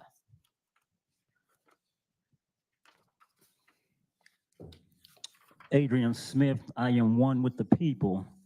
I will begin tonight with a quote from the City Council meeting June 25th, 2024, the 2-hour and 28-minute mark in on. Adrian, you cannot be rude. You have no ability at any point. You have no decorum. Every time you come here, it's some nonsensical argument that no one can follow. That's a quote. That's you, Maddie. Nonsensical, having no meaning, making no sense. That's you, Maddie. Well, tonight I'm going to make sure everything I say has meaning and it makes sense. You have something to speak on. Have you ever heard of the term egg on your face? I know we all have heard of the term egg on your face. There's actually a definition for it. To feel embarrassed or ashamed because of something you have done or said. Mayor Maddie Parker. Maddie, everything begins and ends with you. Everything begins and ends with you as being the main figurehead of our city. The fraudulent continuation of taxpayer money being utilized for outside legal counsel purposes against former Fort Worth Police Chief Joel Fitzgerald should make those who are concerned with the continued direction of our city, question your mental stability as mayor. One would think having a law degree would have made you consider the writing on the wall, but I guess your self-importance and desire to finish what your predecessor started would be one of your greatest achievements. Whistleblower, a person who informs on a person or organization engaged in an illicit activity. Chief Joel F. Fisher, whistleblower. Fort Worth Police Department, organization engaged in an illicit activity. Cost, $2 million in legal consulting fees to the city of Fort Worth taxpayers. In closing, people of Fort Worth, know that your presence as well as collective voices are necessary if we're to hold those we've elected accountable for their decision making. No longer can you just vote someone into a given position without reminding them who truly holds the power. We hold the power. It's something for you to ponder on tonight, Mayor, when you close your eyes. Thank you. Our next speaker is Manuel Mata, followed by James Smith.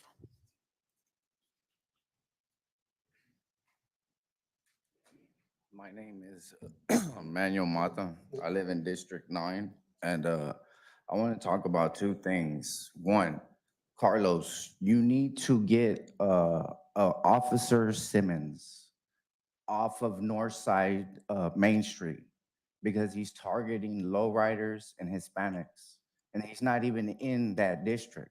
He's making the Northwest officers look bad, right? He's in Central A, you know, that way it can help you easier, and get a hold of those car club guys. Thank you. And the second part is what she brought up earlier, detectives not wanting to do their jobs when they're women being victims of domestic violence.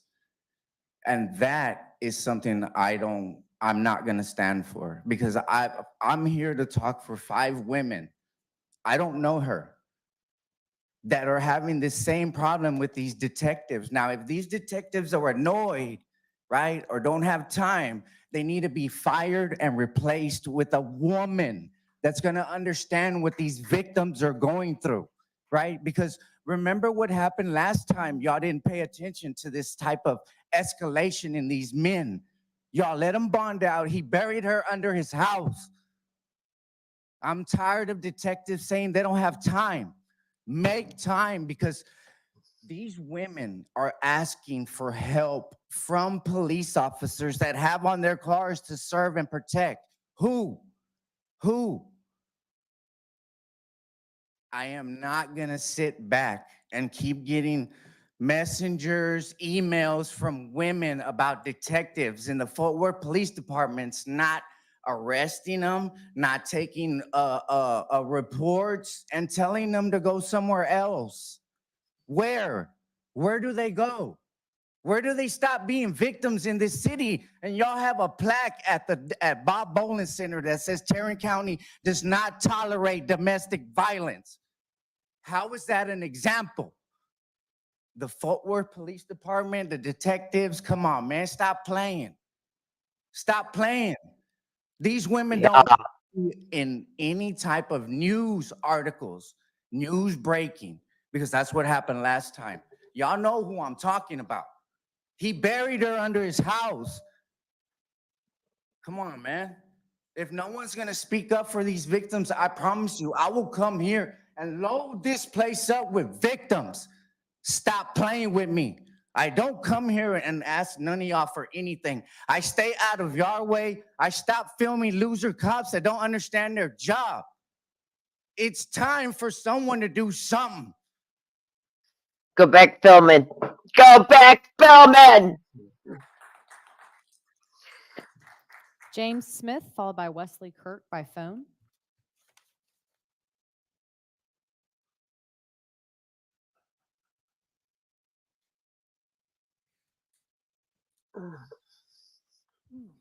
Good afternoon, Council. My name is James Smith. I live in District 8.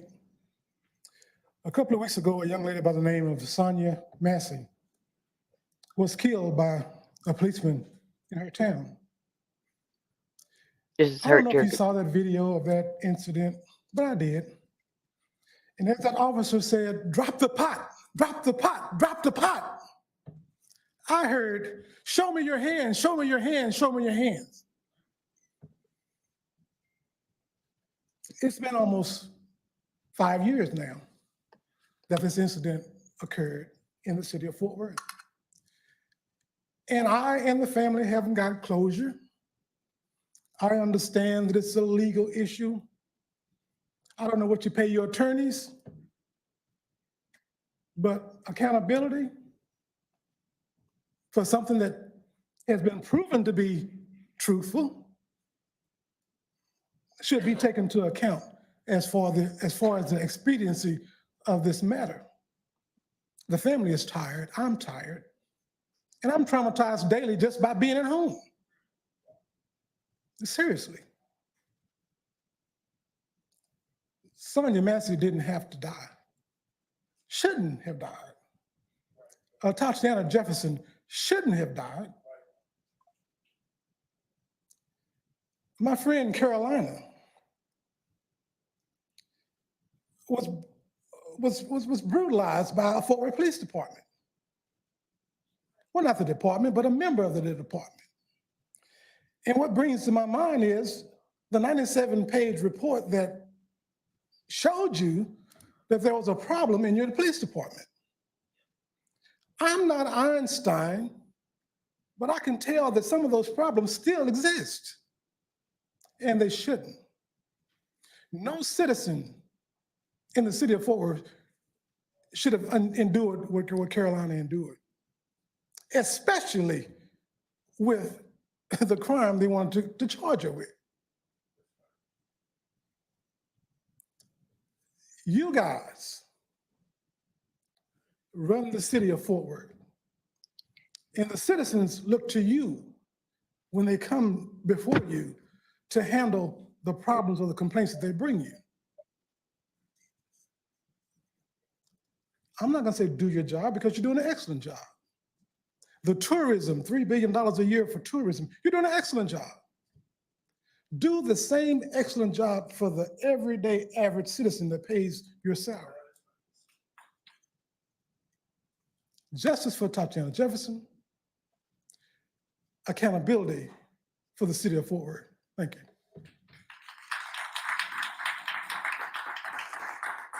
We have I Leslie looked it Kirk up. by phone, followed by Carolina Rodriguez. That Leslie? officer received Can you hear me? 11 years, Yes, 10 go ahead, months please. prison sentence. Hi, I'm Wesley Kirk with the Arts Advocacy Organization Support Fort Worth Art, and today I want to urge you to take action to preserve the future of the arts in Fort Worth. I'm sure you're all aware by now that Arts Fort Worth can no longer continue to afford to manage the Fort Worth Community Arts Center in its current state with the small amount of money they receive from the city. I don't believe this was done intentionally by anyone on the council, but I do believe it is the inevitable result of the contract that the city offered them 22 years ago, saddling them with almost all of the cost of maintenance and repairs for a city-owned building.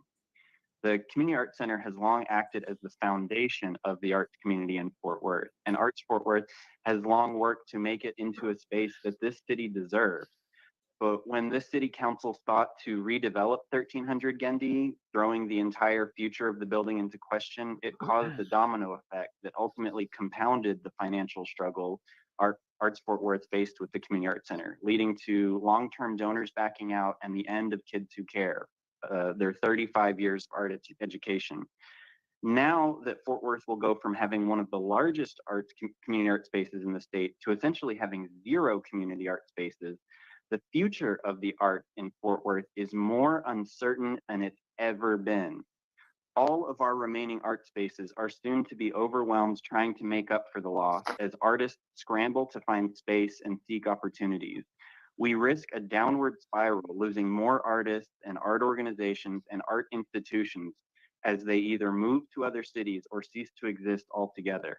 Despite being the 12th largest city in the country, and despite the arts contributing at least $500 million to our local economy, we still have a huge lack of art spaces, especially a lack of support from the city. I know the process of redeveloping 1300 Gendy will likely start soon, but we cannot wait until the new building gets ready. We have to act now. We need to create city-owned community art spaces throughout the city. Sure of Fort Worth. Okay,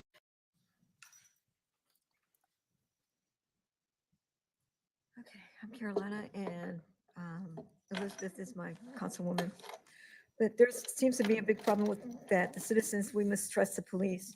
And we come up here and we talk to y'all, and nothing seems to ever get done. And I think that's because, we already know how you're going to vote before you vote, most of you. Because your campaigns to get elected were all financed by police groups. So who are you going to vote for? Who are you going to vote with if you're being elected because the police groups are getting you elected? You're going to vote with the police. So sometimes you guys will speak out. Sometimes a big issue will make you come out and say, "Oh wow, it's just a few bad apples here and there," but it's not a few bad apples. It's all of them. It's actually all of them. And what you guys aren't seeing is what the everyday encounters that people have with the police. I've seen them. I'm out there filming them, and I've seen some of the small things that are going to cause mistrust to stay solidified. I mean, a lot of times somebody will call 911, and they're the ones that get arrested because the police officers are allowed to escalate things and let them get out of control. I've seen them use profanity, rudeness on homeless people, and there's a lot of things we don't know too. Like there was some cocaine found in the locker room at the South Division. We don't know whose cocaine that was, and it was a police officer's. Whose cocaine was that? We don't know who the guy was that killed Brandon Zapata at the mall. Last summer, Brandon Zapata he was a teenager. He was having an asthma attack, and one of the Fort Worth Police Department officers actually knelt on his back and neck because he thought that he was having some sort of mental crisis, but instead that officer killed that boy because he suffocated him. So we paid over $1 million for an expert review board to come out and tell us what was wrong with the police department and how to fix it. But that $1 million is, what was it? Why did you spend it if you're not going to take their advice? I mean, we haven't taken any of their advice. These officers are allowed to escalate instead of de-escalate because what they're allowed to do is first they ask somebody to do something, then they command them, and then they make them do their command. So all these things need to be changed, but it's going to be hard to change when the councils are most of them, not all of y'all, most of you guys are elected because of police funding. That's why it's going to be hard to change, because we need to change the council members. Go, Caroline. Is Nan Terry, followed by Bill Bergen.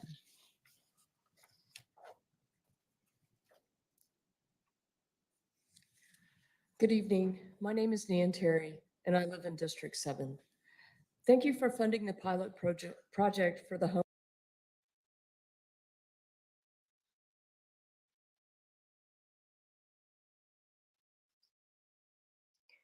I don't see nothing changing in Fort Worth, Texas. With the board they have, the police chief they have, they spent all that money and nothing is happening. You heard Carolina say it herself. The people that these people are electing, their campaign money is funded by these police groups. Yep. I looked up what that one gentleman was talking about. I posted it in chat. Aaron Dean, the former Fort Worth police officer who shot and killed Atrina Jefferson in 2019, he received 11 years, 10 months prison sentence. They unanimously convicted him of manslaughter in 2022. He shot a black woman through the window. She was babysitting her nephew at the time when she was killed. They stayed up late playing video games, he testified during the trial.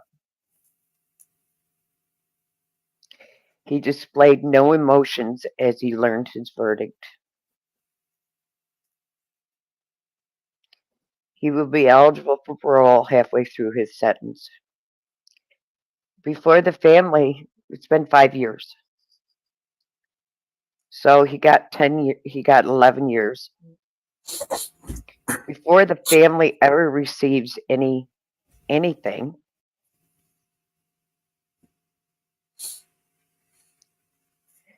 he will probably be out of prison. He will probably be out of prison.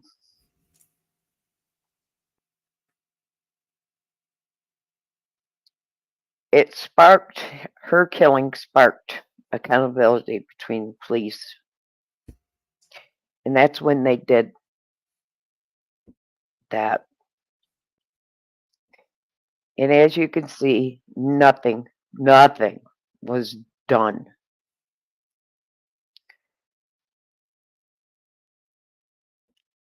Seven months after she was shot is when George Floyd was murdered.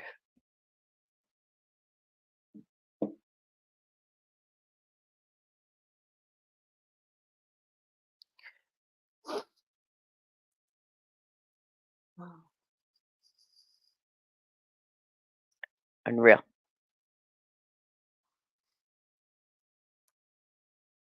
Unreal.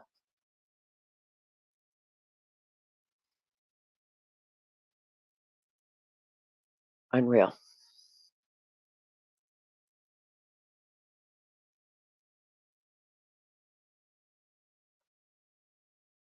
Just working on some songs.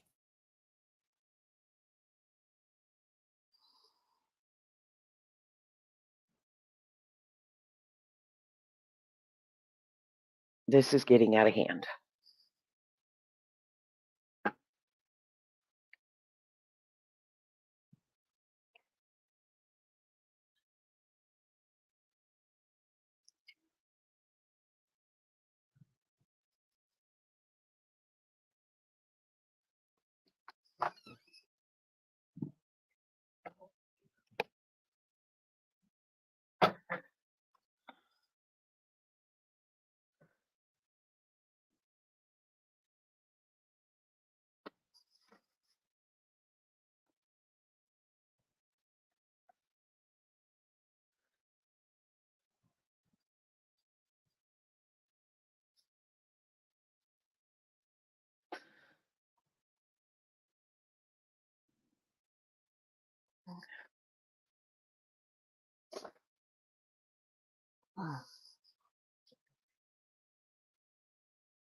And I've got to check YouTube.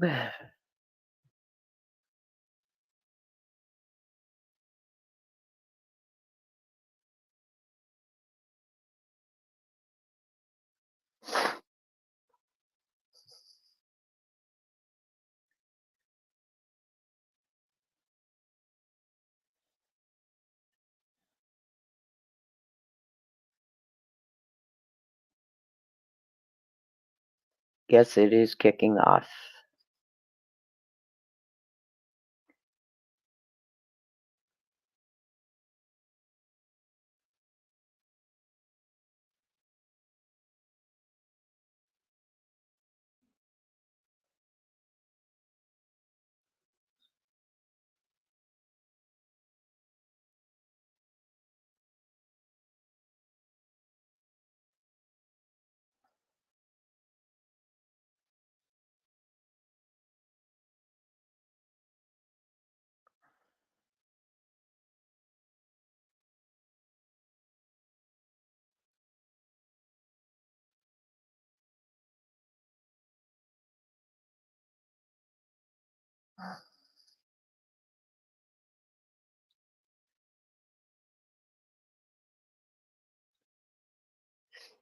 Excuse me.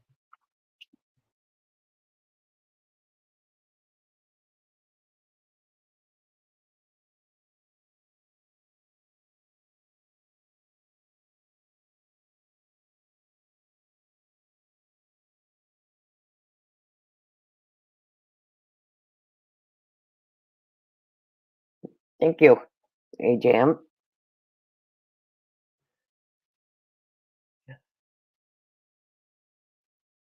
I'm looking to see who is live and what is happening.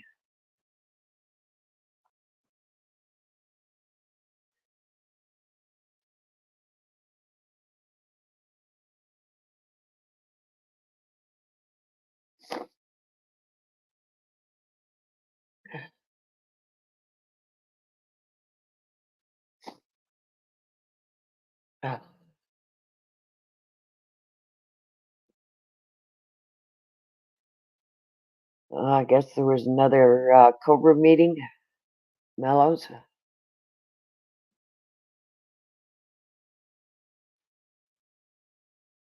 Did you hear anything about that?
All right, I've got a couple of new songs.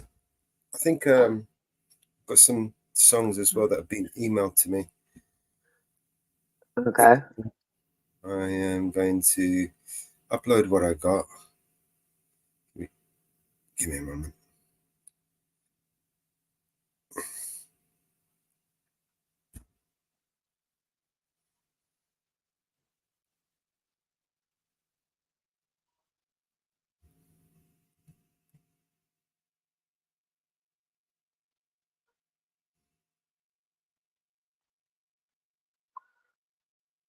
Okay, this one is from Estelle. I just remade her song.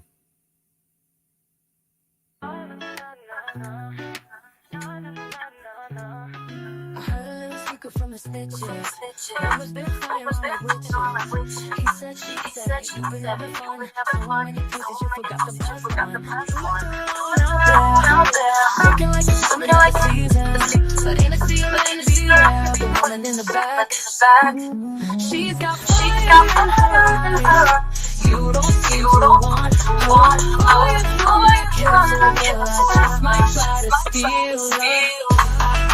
I just might, I just might, I just might. I can take back down from the mind. You lost is my find. I love the polish to shine. One look and I'll make them blush. Red in the cheeks, a little bit flush. With a woman like that, well, you should never rush. You left her alone out there. Looking like the diamond of the season, but in a sea of men, beware of the woman in the back. She's got fire in her eyes. You don't seem to want her. Are you fully killed? Well, I just might try to steal her. I just might. I just might. I just might. I just might. I just might. I just might. I just might. Na na na na na. Na na na na na na. Na na na na na. Na na na na na na. Ain't it obvious you're walking a thin line? But you lost big time and I hope you do. Ain't it obvious you're walking a thin line? But you lost big time and I hope you do.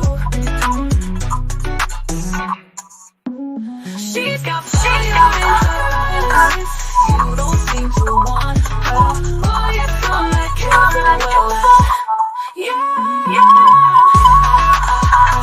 I just feel her. That's on my next one. I just feel her. I just might. I just might. I just might.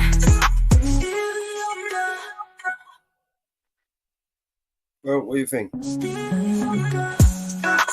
I like it. I hope she likes it. Check private chat. You're gonna get a laugh. Is this something we can share? Let me mute. No, it's just between us.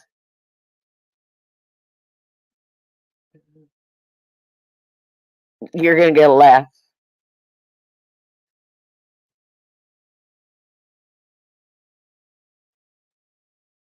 You're gonna get a laugh. Oh, this guy's a knobber. Do you remember him? yeah, that's why I'm saying you're gonna get a laugh. You're gonna get a laugh. Remember this idiot? This is the one that we banned. Yeah, well, he was the one that bought the book and then started complaining about buying the book. Yeah. One of these, Yeah, we banned him. We banned him. Fucking idiot. Yeah, he's playing games. He's playing games with subscribers. All right, well, here's one from BNC. He's playing games with people. Whose stream is he copying? Whose stream did he hijack? Chaos in the streets, the city pulse beats uneven. Storm recalls a cobra meet emergency reason.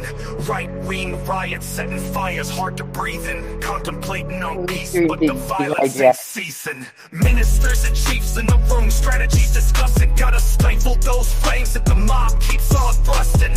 30 targets, hating, barking, lawyers and charities shared with emojis behind masks. How dare these cases of hate rage to England and Belfast cries. Terror in their actions, pain hidden in victims' eyes. Silhouettes against fires, democracy questions. 6,000 lines of blue prepared for battle, armor vested.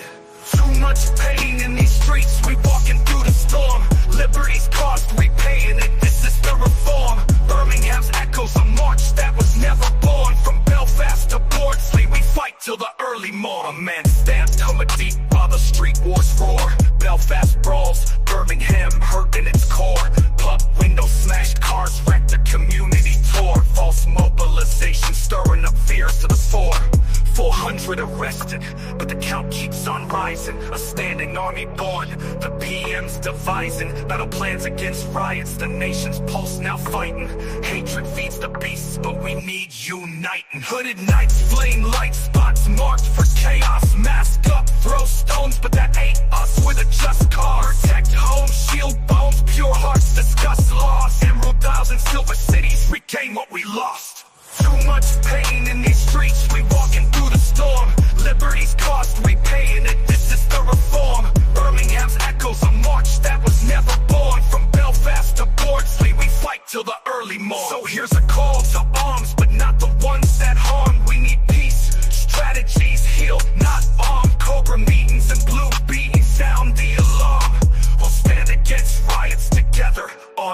on. Fade out with echoes of the city's cries for peace and a determined voice of the community aspiring for harmony and justice in the face of violence and disruption. Oh, who's he got up that he's going to get struck from?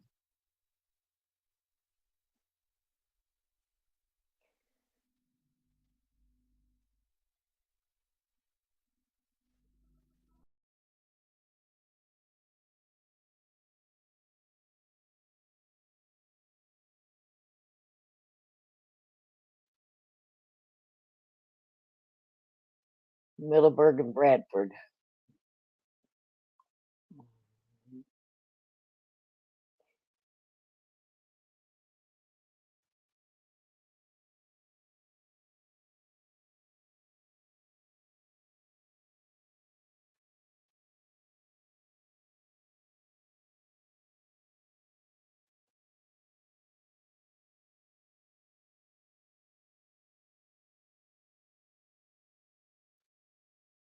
Is BDA live?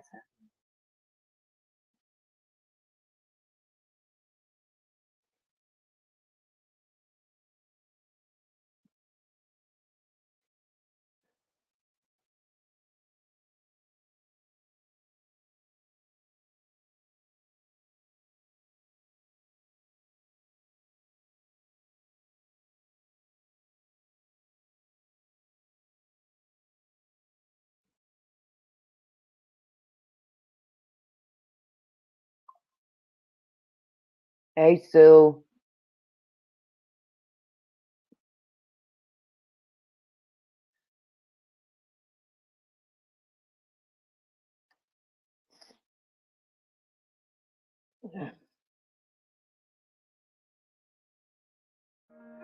I am channel. It was like we living in a powdered keg, sparks set to ignite. Fireworks in Plymouth skies, ain't no beauty in this fight. Guildhall Square, two mobs clash, tension thick in the air. Stop the boats, they shout, but hate was really bare. Police in the mix, trying to handle the distress. Van damaged officers slam the city's a mess. Country on fire, the world's watching silent. Voices raised, fists clenched in defiance. This ain't the peace that we're meant to pursue. When will we learn? When will we start anew? Birmingham echoes, chaos under masked faces. Palestinian flags wave, violence in open spaces. Rumors fuel the fury, far-right ghosts haunt the town. Cars smashed, dreams dashed, another crown thrown down. Across the nation, the story repeats. 400 arrested, in the headlines, in the tweets. Country on fire, the world's watching silent. Voices raised, fists clenched in defiance. This ain't the peace that we're meant to pursue. When will we learn? When will we start anew? Prime Minister speaks of order, police ready at his command. Emergency Cobra meetings, isn't peace what we demand? Rotherham's cries, Tamworth flames flicker in the dark night. It's time to find a better way, it's time to fix what ain't right.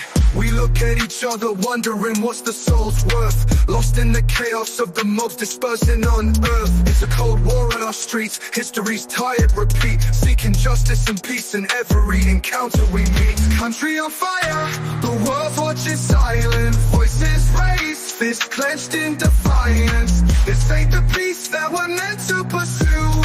When will we learn? When will we start anew? The echoes of the clashes in the silence of the fights. Let's find a voice of unity, let's reach for greater heights. Cause when the firework fades and the night turns to the day, we gotta build a better world, yeah, there's got to be a way. Country on fire.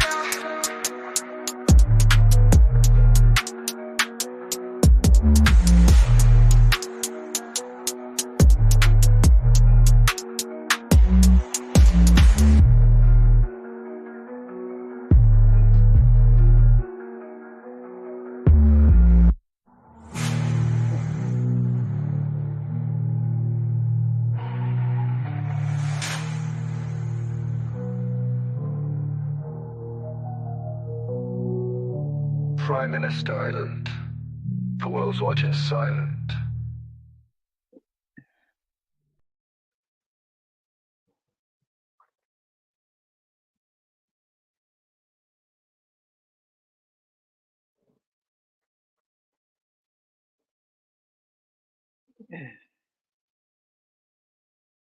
Hear the boats go by. You can spend the night beside her. And you know that she's half crazy, but that's why you want to be there. And she feeds you tea and oranges that come all the way from China.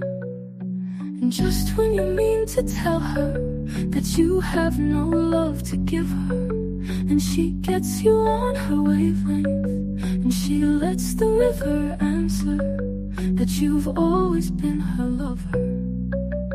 And you want to travel with her, and you want to travel on, and you know that she will trust you, for you've touched her perfect body with your mind.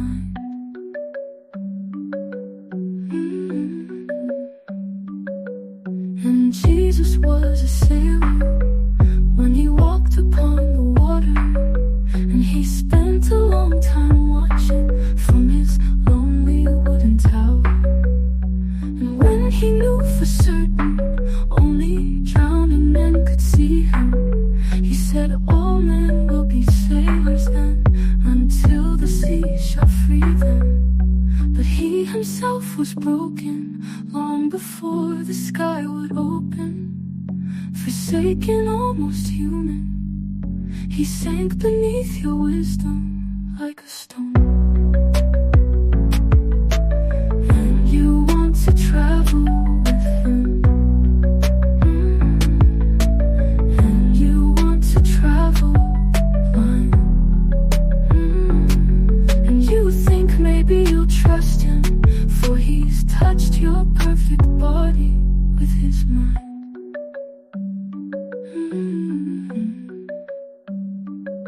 Now Suzanne takes your hand, and she leads you to the river.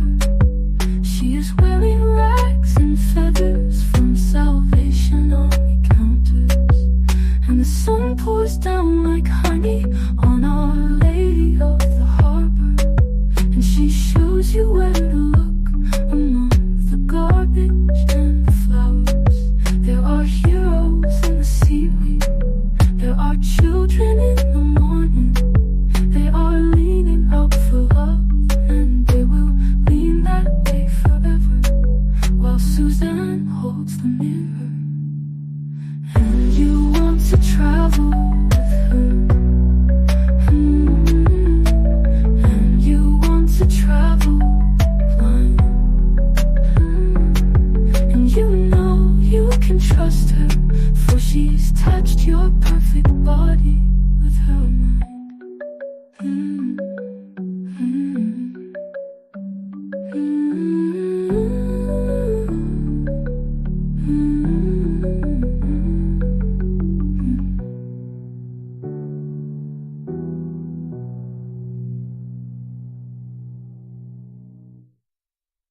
Bangladesh's prime minister has resigned. Which one? Bangladesh Hussein has resigned.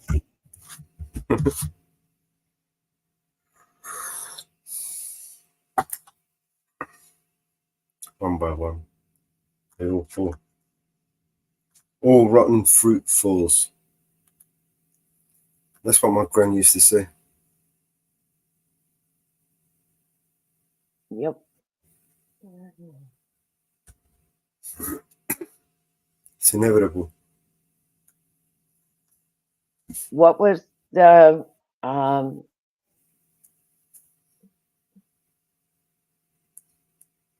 did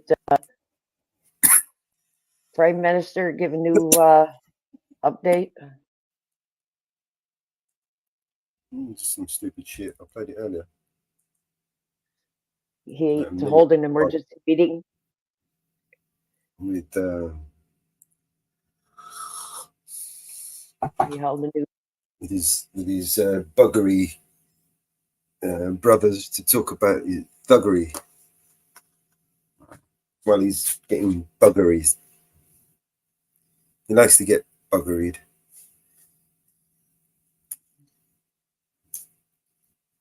He used to sit on Jimmy Savile's lap and get buggered. He loves Jimmy Savile. Piece of shit. Come and arrest me, you piece of shit. Fucking knobhead. Mr. Dictator. First day in office, he made a fucking he made a mess. What a fucking tosspot.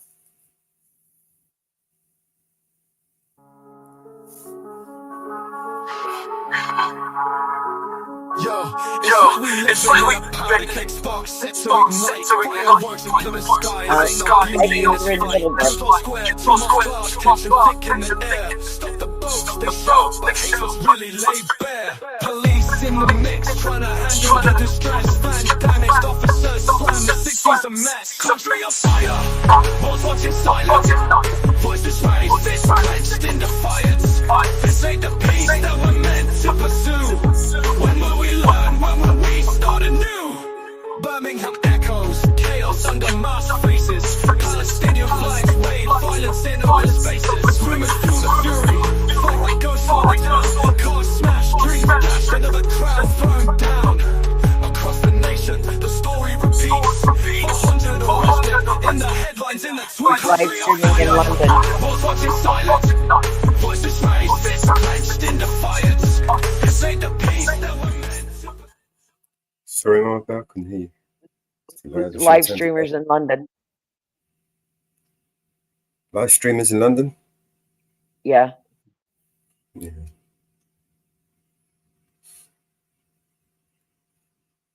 Want to watch more protests? I guess it's kicking off in London. Always kicking off in London. It may be kicking off. It may be kicking off in London. Let's see if locals up or it's local up. It's allegedly kicking off in London. Local experimentalist. Let's see where he's at. The bikers are running wild in Middleburg. It's not live. Local's not live. I don't know who's in London. Subject access.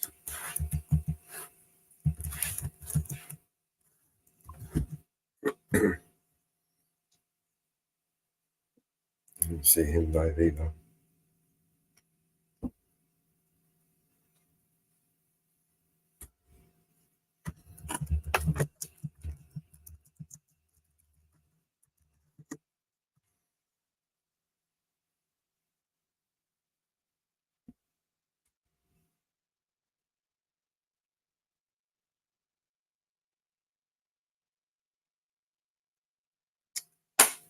Bella.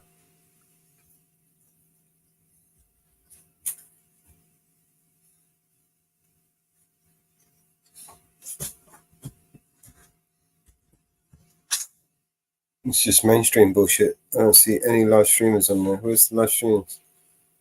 I'm not finding any. Mainstream media bullshit. That's what I'm thinking.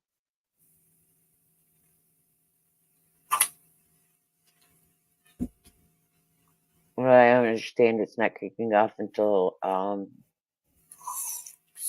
8 o'clock. From what I'm understanding, from what everything I'm hearing.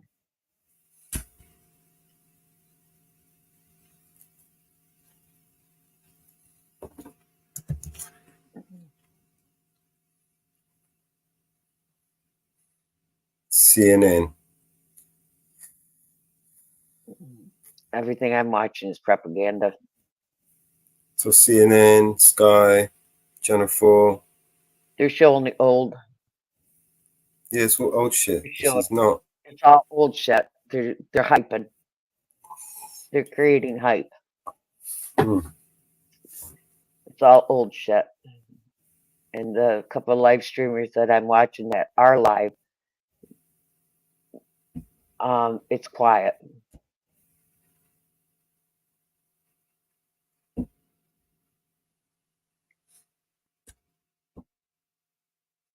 It's quiet. They're showing old shit and they're trying to get people hyped.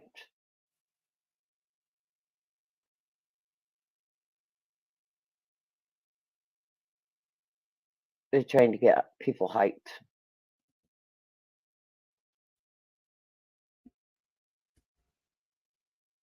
They're trying to get people hyped.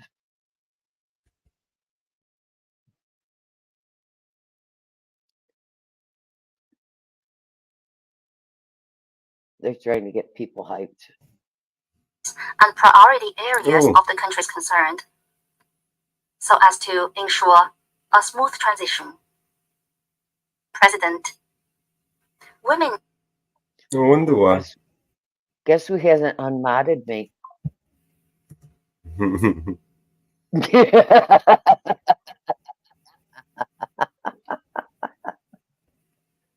Oh.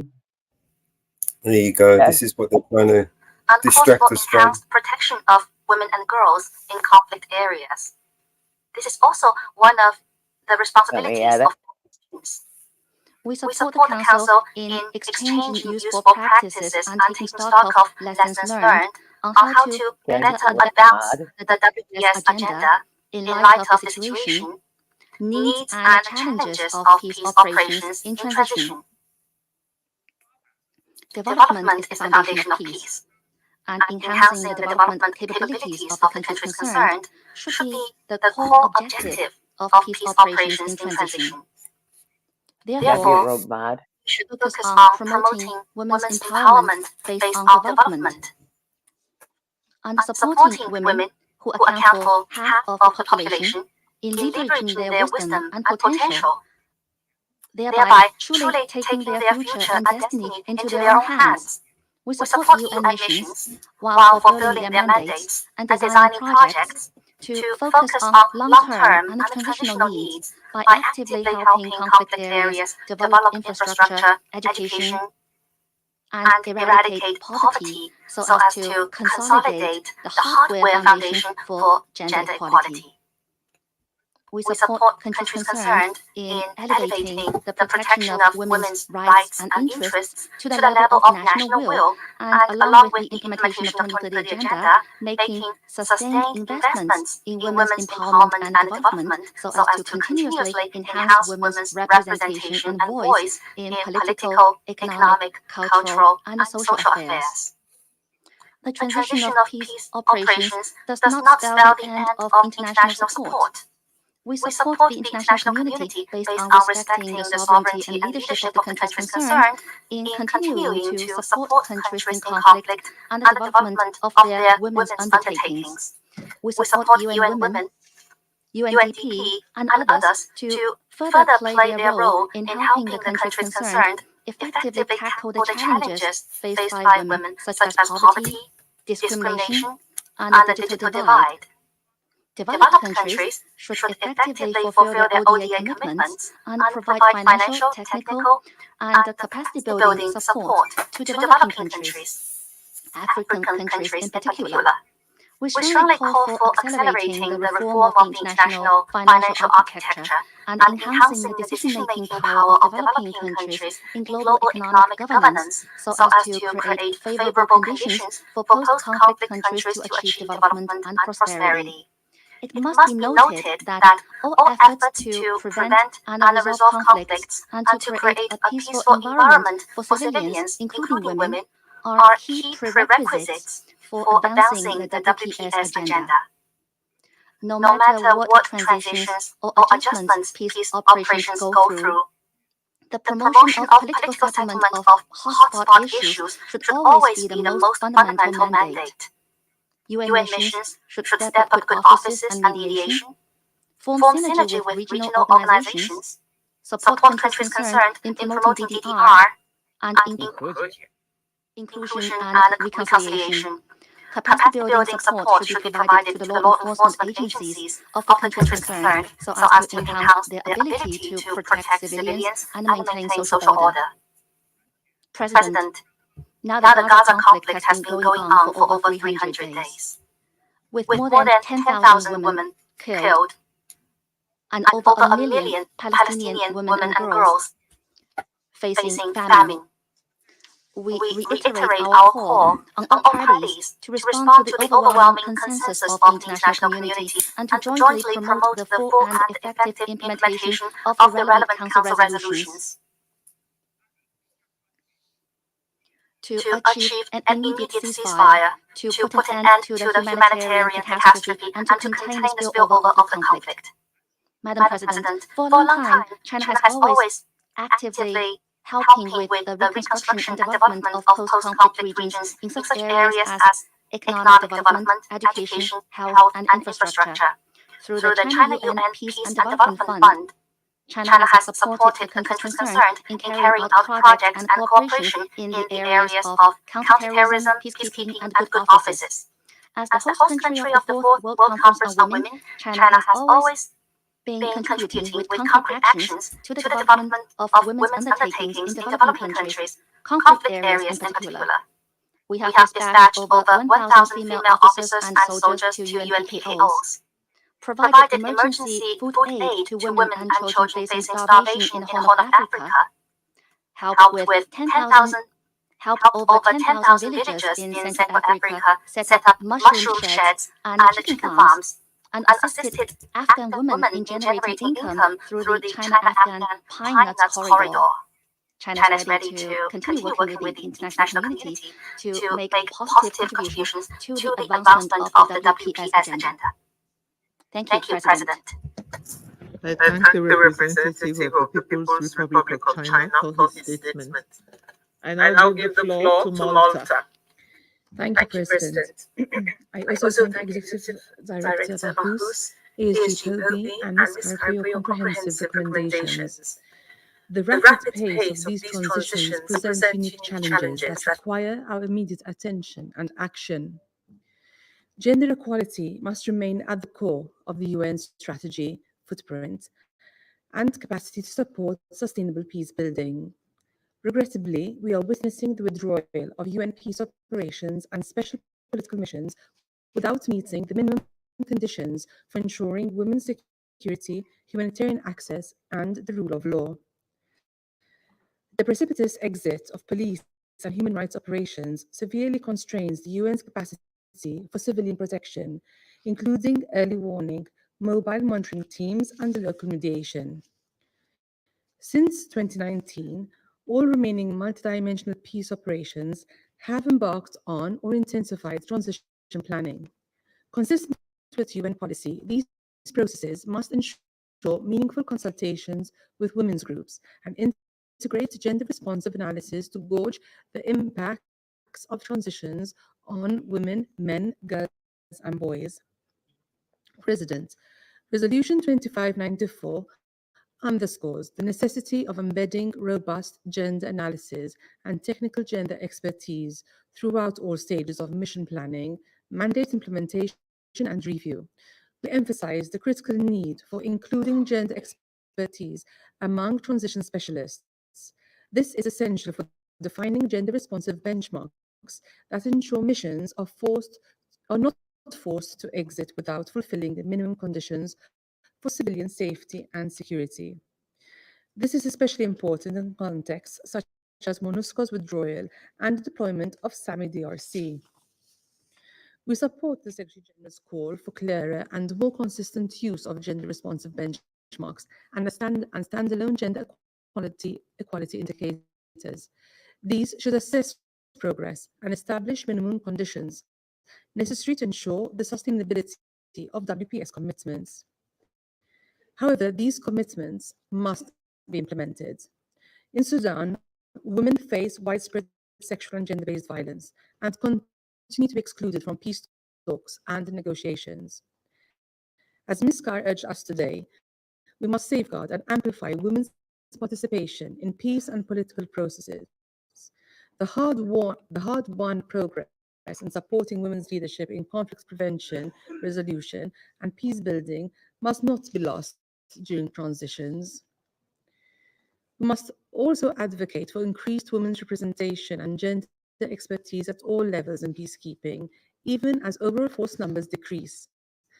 This is imperative for continued political engagement on WPS issues post-drawdown by retaining gender expertise within the remaining UN presence and among affected communities, host countries, and regional actors assuming mandates for civilian protection. This is essential for maintaining progress following the departure of missions, consistent with the UN's 2013 policy on UN transitions. Transition planning must allocate sufficient resources to address conflict-related sexual and gender-based violence. Despite agreement on the needs for women's protection advisors, these specialists are deployed in only 8 of the more than 20 countries covered in SRSG's annual report on sexual violence in conflict. The Peace Building Fund can be leveraged to address emergency gaps and catalyze gender transformative security and justice sector reform, arms control, and disarmament. We recognize the important advisory role of the Peace Building Commission in advocating for sustained international attention and support for peace-building priorities throughout and beyond UN transition processes. In closing, President, we call on all member states to ensure that mission drawdowns do not heighten risks to women's security or erode gender equality gains. The failure to prioritize gender equality in these transitions undermines women's security and jeopardizes sustainable peace. Immediate and decisive action is needed to integrate gender perspectives in all aspects of peace operations and transitions. Increased funding, enhanced political engagement, and sustained support for women's leadership and protection are critical priorities. I thank you. Thank the representative of Malta for her statement. And I'll give the floor to the United States of America. Thank you, Madam President. And thank you to Sierra Leone for your leadership on this issue. Thank you to Executive Director Bahous and Assistant Secretary General Peavy and Ms. Hare in particular for bringing to the room today your valuable insights on the situation in Sudan. Colleagues, with an increase in mission transitions, the international community must deliberately plan for and support communities during these volatile moments. Part of deliberate planning for mission transitions must be centering gender-responsive approaches across policies and programs and putting the needs of women and girls at the top of the priority list. It also means making sure resources match our priorities and that WPS responsibilities are adequately funded. Today, I will focus on 3 interrelated issues essential to preserving women and girls' rights during and after transition processes. First, civil society engagement must be prioritized. Local women-led and survivor-led groups must be regularly consulted and their views meaningfully incorporated into transition planning by the UN and host governments. Civil society actors should be our first partners when seeking to execute essential WPS activities as missions draw down. For example, in Eastern DRC, one of the most dangerous places in the world for women and girls, MONUSCO and the DRC authorities must better integrate the recommendations of civil society into transitional planning for the subsequent phases of the drawdown in North Kivu and Ituri. Second, during transitions, we encourage mission leaders to assess impacts of climate change on the security situation using a gender lens and to transfer this knowledge to the host government, the UN country team, and other entities tasked with addressing conflict drivers once the mission departs. The United States advocates for the inclusion of climate advisors in missions to identify priority mitigation efforts and engage community members, particularly women and girls, on adapting to and mitigating the impacts of climate change. Thoughtful planning and partnership with climate advisors and local organizations can support local ownership and peace-building efforts during pivotal moments like mission drawdowns. Third, missions, host governments, and the international community must work to prevent gender-based violence, including conflict-related sexual violence, as missions depart, and to support victims and survivors. CRSV must be actively prevented, which is why the United States is a top donor to the UN Office of the Special Representative on Sexual Violence in Conflict, and why we regularly coordinate with bilateral and multilateral partners on efforts to prevent and respond to CRSV. The continuation and support of monitoring mechanisms is essential in preventing CRSV. Monitoring mechanisms can help hold local authorities and international actors accountable for the safety and rights of women and girls. Furthermore, effective monitoring provides valuable data to inform and galvanize international action.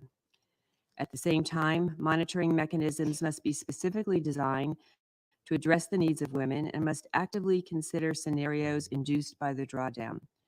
The design process must include the voices of women and girls. In closing, there is more we can do to support women and girls in transition settings. We must actively engage and elevate civil society organizations, especially those led by women and girls.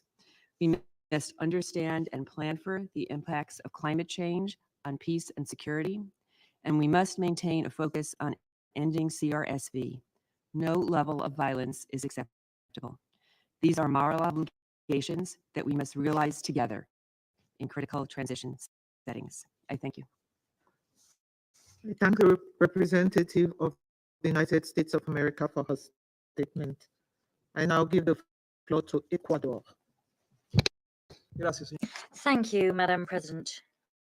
I wish to convey my gratitude to the Executive Director of UN Women, Sima Bauhaus, and to the Assistant Secretary General for Africa, Marta Pobe, and to the representative of civil society, Kulud Kea, for the information provided.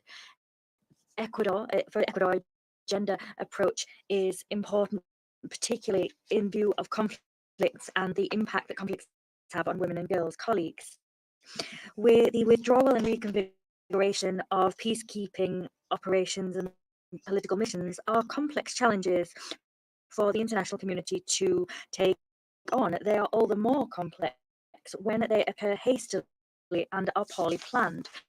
Experience has demonstrated that when peacekeeping operation transitions are not conducted in a timely and orderly fashion and in a way which supports and strengthens the involvement of national institutions, risks for the civilian population increase. This is particularly true for women, children, young people, and persons with disabilities. And that is indeed recognized by Resolution 2594. Elsewhere, casting aside the full, meaningful, equitable, and safe participation of women in all stages of the negotiating process for peace, as well as in electoral and policy-making processes in accordance with the provisions of Resolution 1325, undermines efforts to build peace. That cannot be denied. In light of the above, it is vital to rally and encourage commitment and political will on the part of states to 1. Set deadlines which allow teams on the ground to coordinate appropriate timeframes for transitions. 2. Implement efficient protocols for the handover of capacities to national institutions. 3. Guarantee the preservation of conflict-related statistical information. And 4. Build on processes of pluralistic dialogue as well as following up on unresolved issues. In the case of the United Nations Assistance Mission in Iraq, we can say that that stands as a model of how missions mandates can utilize encouragement, support, and facilitation in withdrawal and transition processes, drawing on timely coordination with national institutions, on programs and projects underway, and on monitoring unresolved issues and following up on them. Guaranteeing financing for peacekeeping and peace-building operations during transitional processes is key in order to guarantee the timely mobilization of resources with a view to guaranteeing the inclusion and participation of women, young people, and ethnic minorities, and in order to promote gender-responsive empowerment and leadership. We encourage the international community to monitor and support joint efforts between states and peace operations that are withdrawing or being reconfigured, particularly the implementation of actions to restore civic space, establish transparent accountability mechanisms, and support the implementation of national action plans for women, peace, and security are all vital. Doing the above will make it possible to promote the proactive, positive interaction between all social and political stakeholders, with the ultimate goal of building just, inclusive, and peaceful societies. That is the very spirit of the United Nations Charter. Thank you. I thank the representative of Ecuador for his statement. I now give the floor to the Russian Federation. Thank you, President. We would like to thank Executive Director of UN Women, Sima Bauhus, ASG for Africa, Martha Babir, and Ms. Khalud Khair for the information that they shared with us and their assessments of the current state of affairs on the Women, Peace and Security agenda. We continue to pay close attention to the question of Security Council Resolution 1325. Russia recognizes the importance of women's participation in peacekeeping processes, and we welcome their growing role in negotiation and peacekeeping segments. Women's contribution to addressing problems of security, resolving armed conflicts, and post-conflict recovery is also hard to overestimate. Armed clashes have tragic impacts on women and children. Therefore, their interests must fully be taken into account on agreements are reached on truces as well as peace deals. It's clear that women must have opportunities as a minimum to contribute their views to participants in the peace processes. We also see many bright and talented female politicians and diplomats. However, we are certain that we should not be talking about some kind of artificial quantitative parameters for women's involvement. Simply just having quotas in place will not solve these problems. Primarily, efforts should be focused on creating the conditions for meaningful participation of women in political and peacekeeping processes. Due account should also be taken of the particularities of each specific situation, and priority should be also given to the professional qualities of women when taking into account their personal interests. Greater attention should also be paid to problems of economic development and tackling poverty.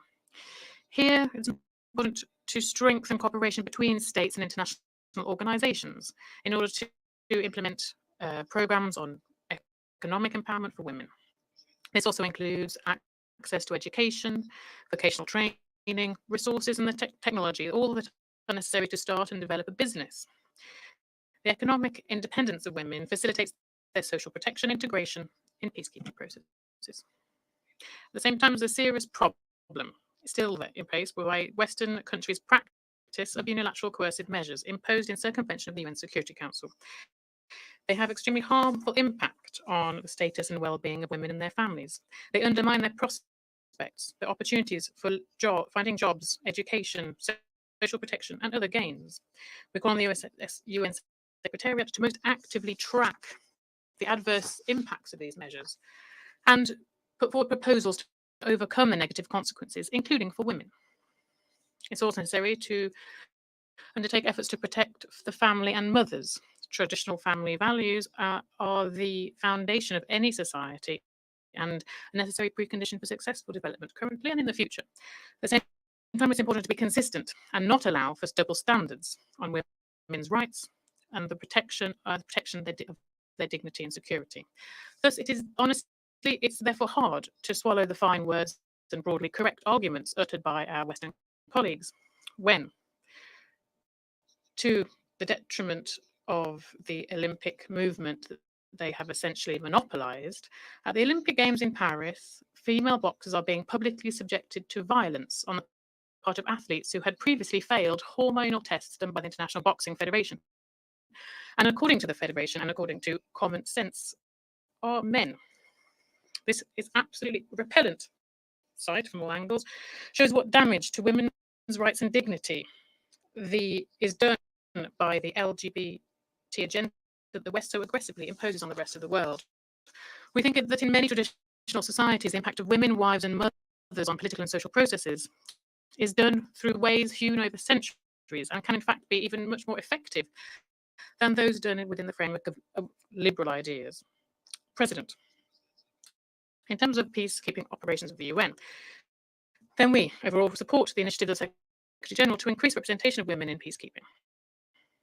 As of July 2024, 19 police and military Russian women are serving in UN PKOs. We're actively training women peacekeepers from third countries throughout the specialized centers through the Ministry of Foreign Affairs and the Armed Forces of the Russian Federation.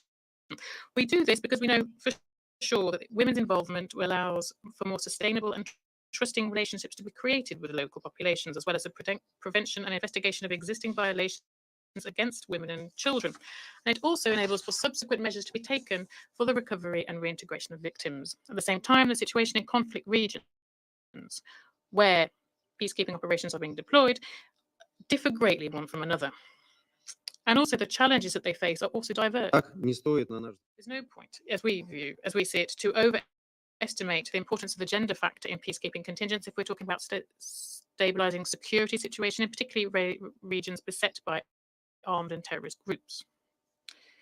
Priorities. The priority of the UN peacekeeping work should be placed on finding peaceful solutions as soon as possible.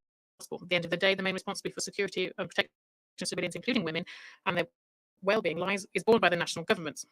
We know examples where peacekeeping operations have remained in host countries for years, but not able to substantially change the situation, and sometimes they actually became part of the crisis itself.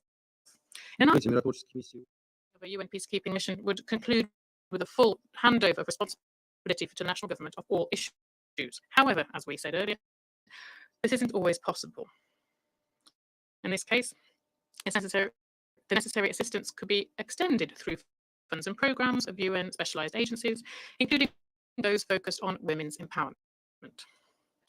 Regional organizations like the African Union have also acquired significant experience in providing assistance to states in the continent on these topics discussed today. In our view, the international community should support these efforts and provide the necessary support. President.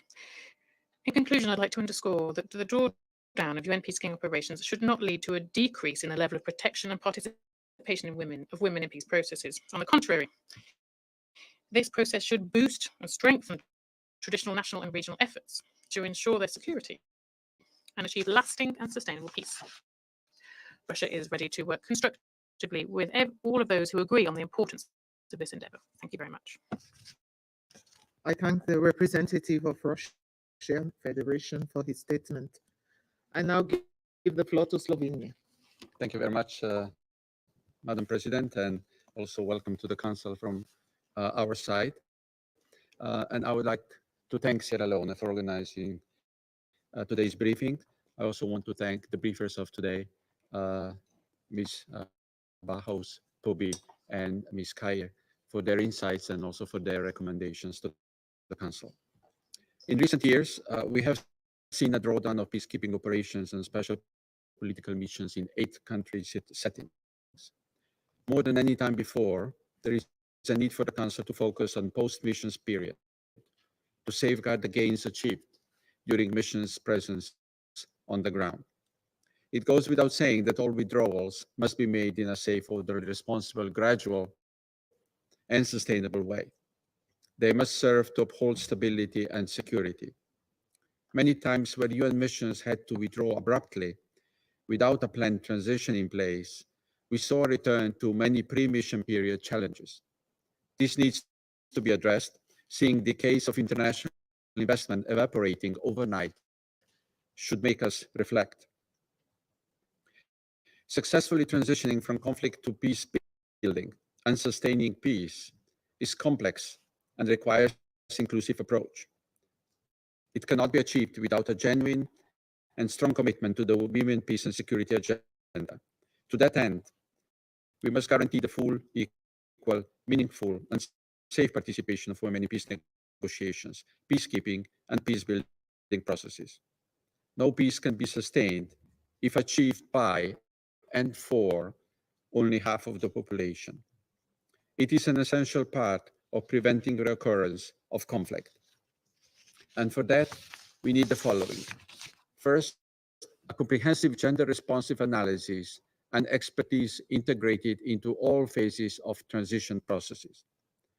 Gender advisors and women protection advisors need to work closely with departing missions and UN country teams to ensure that gender dimensions are included throughout transition planning.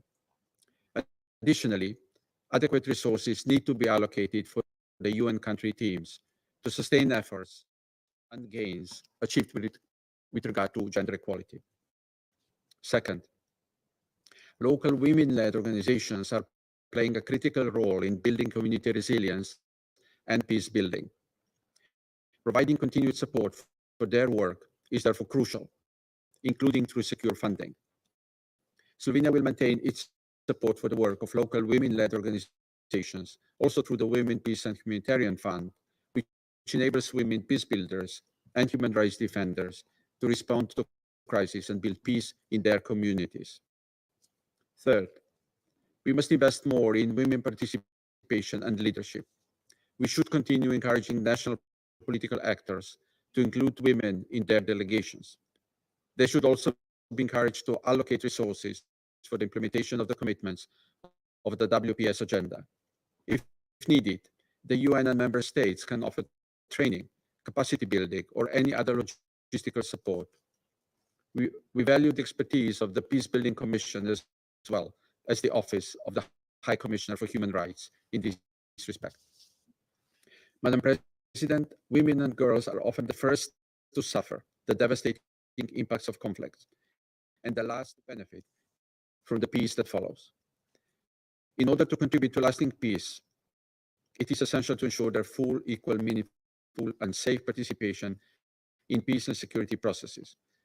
Their rights need to be protected and accountability for sexual and gender-based violence guaranteed. Transitions are an opportunity for positive change. UN missions should, with UN country teams and in close cooperation with the government, jointly prepare gender-responsive benchmarks before mission is withdrawing. We can only achieve inclusive and equitable peace that benefits everyone through upholding our commitments to the Women, Peace and Security agenda. Thank you, Madam President. I thank the representative of Slovenia for his statement. I now give the floor to Japan. Thank you, Madam President. I also welcome your presence in this council, and I thank Sierra Leone for convening this important briefing focusing on sustaining WPS commitments in the context of accelerated transition of peace operations. I also appreciate Ms. Hus, Ms. Bobby, and Ms. Gea for their comprehensive briefings. The Security Council has mandated United Nations field missions to prevent and respond to conflict-related sexual violence, CRSV, and to establish monitoring, analysis, and reporting arrangements. It's important when drawdowns and the exit of peace operations are accelerated.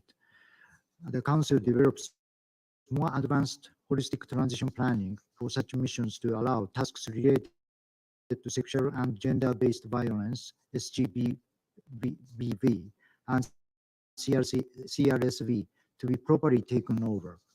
This is to prevent negative impact on the implementation of the WPS agenda. Madam President, I would like to make 3 recommendations in this regard. First, in order to best support sustainable UN mission transitions, sufficient time should be ensured to transfer tasks to the host government, the UN country team, and civil society organizations. Accordingly, peace operations should engage with non-mission stakeholders from the time of normal UN peace operations. Furthermore, activities towards a smooth transition should be guided by gender-responsive conflict analysis and take into account the needs of women and girls. Second, the entire international community should work together with the UN country team and other stakeholders in order to secure women's leadership and agency. They should also prioritize ensuring civic space in the advancement of women's full, equal, meaningful, and safe participation in politics, peace building, and other processes during and after transition process. This includes building the capacity of women leaders and institutions. As you recall, in March, during its presidency, Japan held the open debate entitled Promoting Conflict Prevention, Empowering All Actors, including women and youth, followed by the press takeout attended by 67 countries, jointly committing to prevention and sustainable peace building. which necessitates a comprehensive approach engaging all members of society, including women. In the debate, Japan reiterated women should be included in all stages of peacekeeping operations, including transitions, and in all preventative activities at the national, regional, and international levels. In this vein, we would like to recall that Resolution 2594 requests the Secretary General to ensure women's needs are fully integrated in all prioritized and sequenced stages of mission mandates and mission transitions.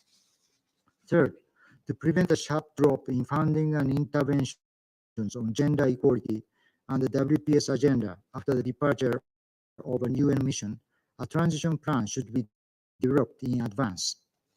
This plan should ensure women's participation, which will contribute to preventing a reversion to conflict after the mission's withdrawal. As we learn from the aforementioned Council's open debate, the WPS perspective should be incorporated into the mission's activities from the time of its deployment. The Security Council should encourage missions to cooperate with all actors, including other UN agencies that will remain in the country after the withdrawal of the mission, and call on them to implement the WPS agenda. I remind the Council the Peacebuilding Commission, PBC, has a good history of holding meetings on countries in mission transition, as well as on WPS, as the PBC convenes all stakeholders to discuss how to further the support to these countries and to submit useful advice to the Security Council.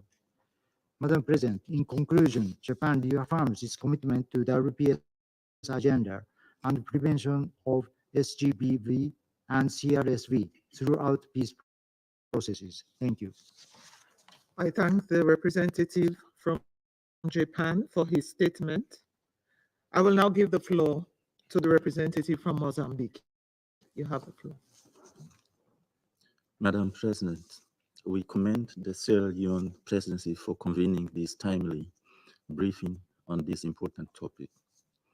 We are also grateful to Ms. Sima Bahous, UN Women's Executive Director, Ms. Marta Pobi, UN Assistant Secretary for Africa, Ms. Kolut Kahil, the representative of civil society, for their comprehensive and insightful briefings. Madam President, we have been witnessing the drawdowns, reconfiguration, and accelerated closures of the United Nations peacekeeping operations and special political mission in different areas. Mozambique holds the view that these transitions, if mismanaged, pose significant risk to the hard-won gains in women, peace, and security across peace building, security, and development. It is imperative that careful consideration and meticulous planning guide these processes to mitigate the associated risks and ensure sustainable peace and stability. The protection and well-being of civilians, particularly women and girls, should be our top priority. The WPS agenda, as a critical component of UN peace operations, has the potential to catalyze sustainable peace and transform the lives of women and girls in conflict-affected areas. These can be achieved through promoting gender equality, enhancing protection, supporting women's participation in decision-making, and empowering women's leadership. In this context, the WPS considerations are crucial in the drawdown of peace operations to, firstly, safeguard progress in promoting gender equality and women's empowerment. Secondly, maintain women's engagement in decision-making and peace building. Thirdly, ensure continuity in preventing and responding to sexual and gender-based violence. Fourthly, equip national and local institutions to assume WPS responsibilities. And lastly, allocate adequate resources, both financial and technical, to support WPS initiatives beyond the mission mandates of peace operations. Mozambique is convinced those goals can be achieved through comprehensive integration of WPS into transition planning, supporting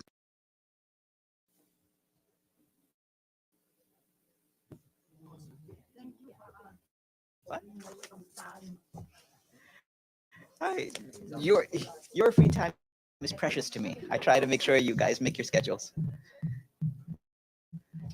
All right.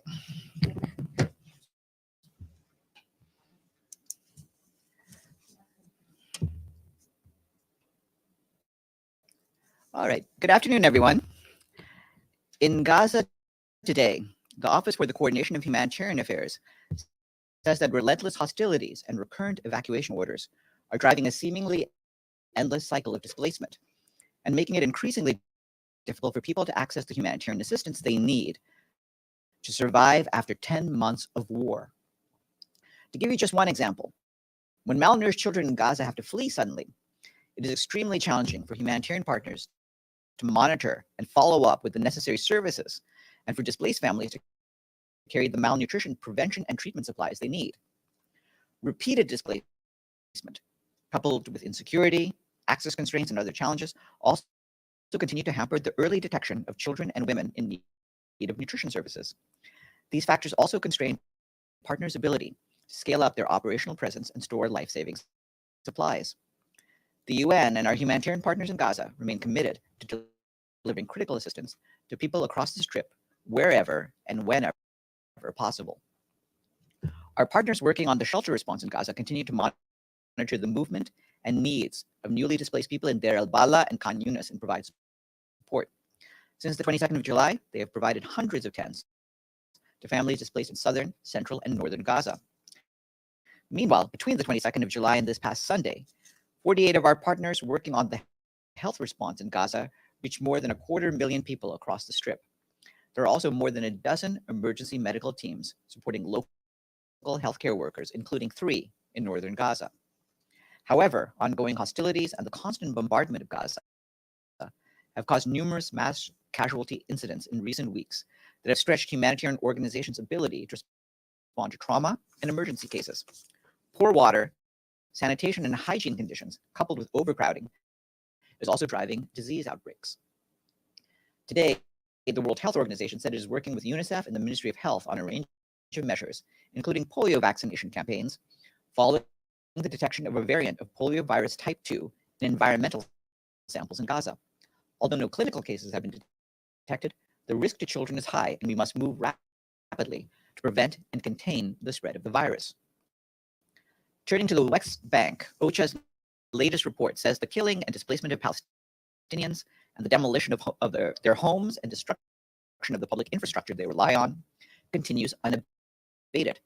Between the 30th of July and the 5th of August, 16 Palestinians, including 2 children, were killed by Israeli forces, 9 of them by airstrikes. Another 56 people were injured.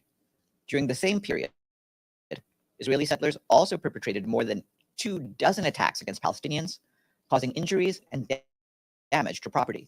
The full report is available online.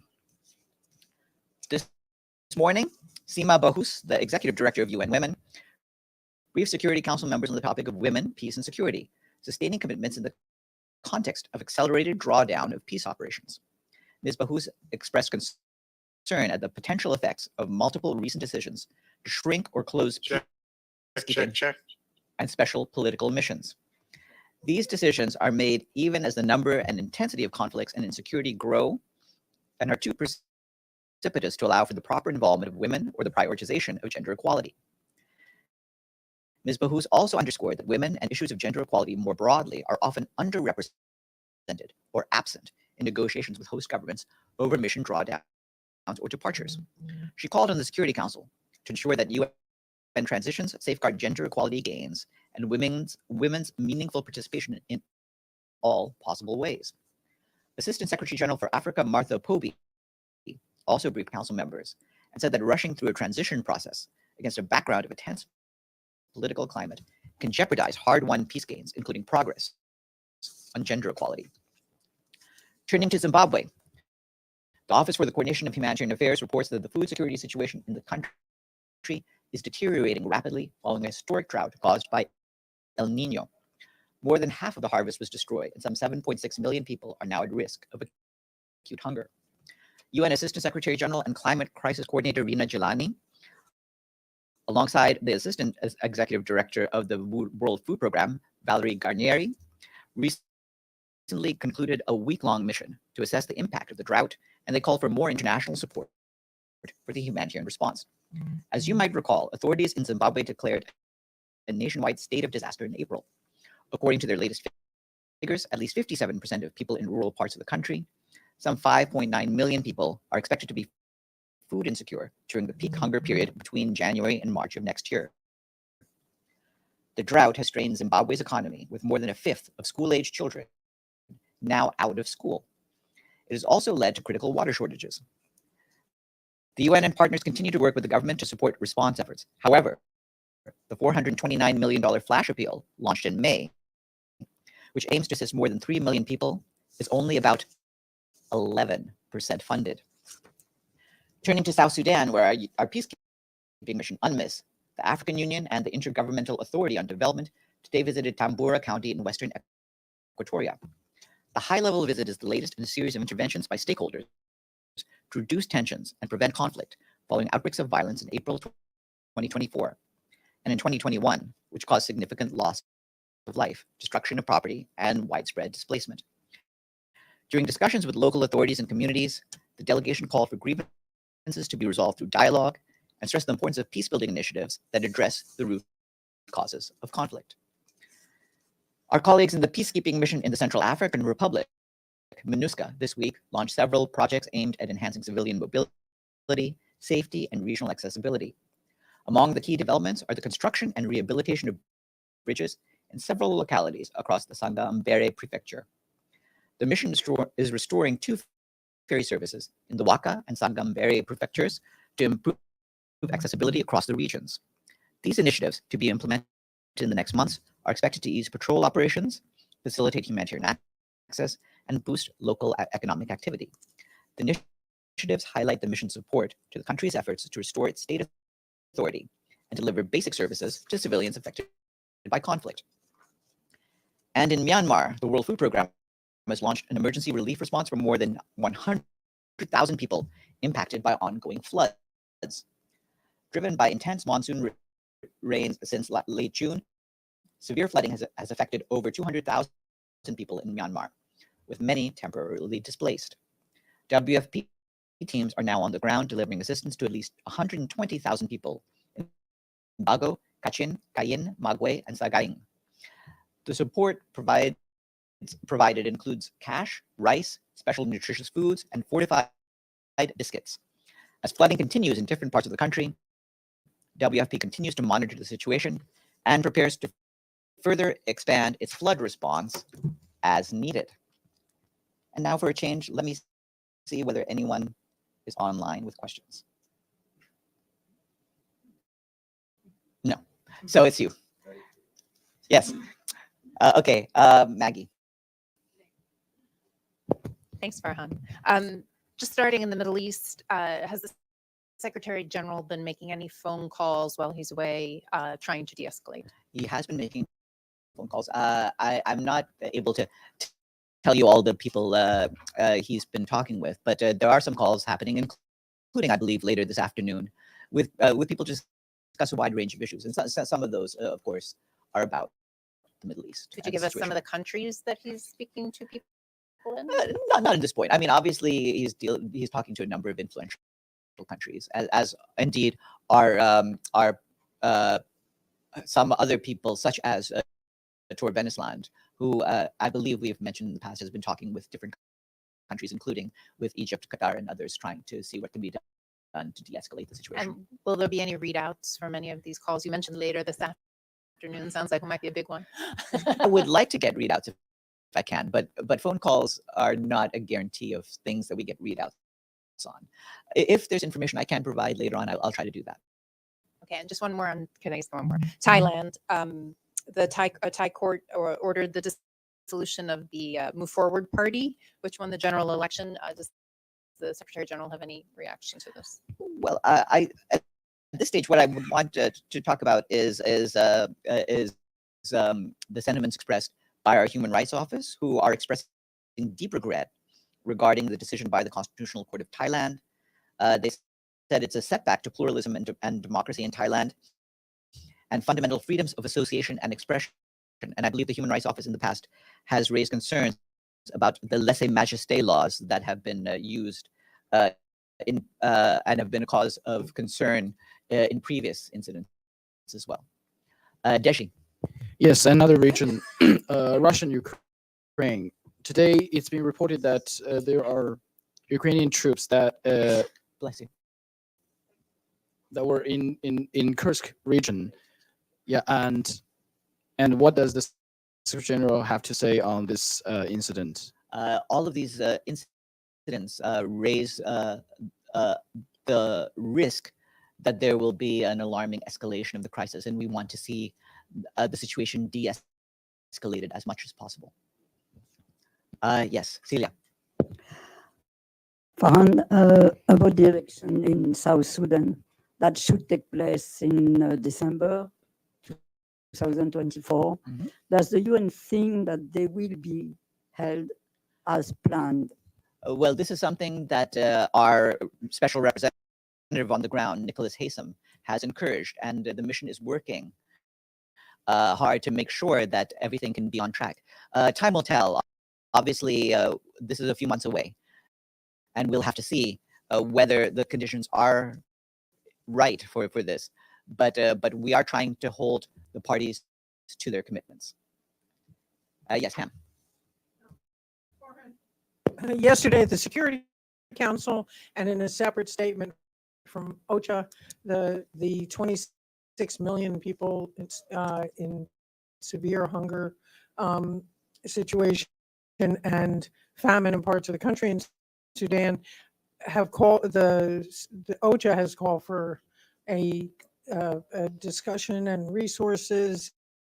What else is being done to avert the crisis? I mean, is WFP getting food in? Yes, the WFP and OCHA have talked about the efforts they are making to get humanitarian aid in and the need for corridors for humanitarian aid. I would just refer you to the extensive briefing the Security Council received on this yesterday from our OCHA and WFP colleagues. We've shared those remarks with you. Adam Osornu and Stephen Okello, the from WFP side.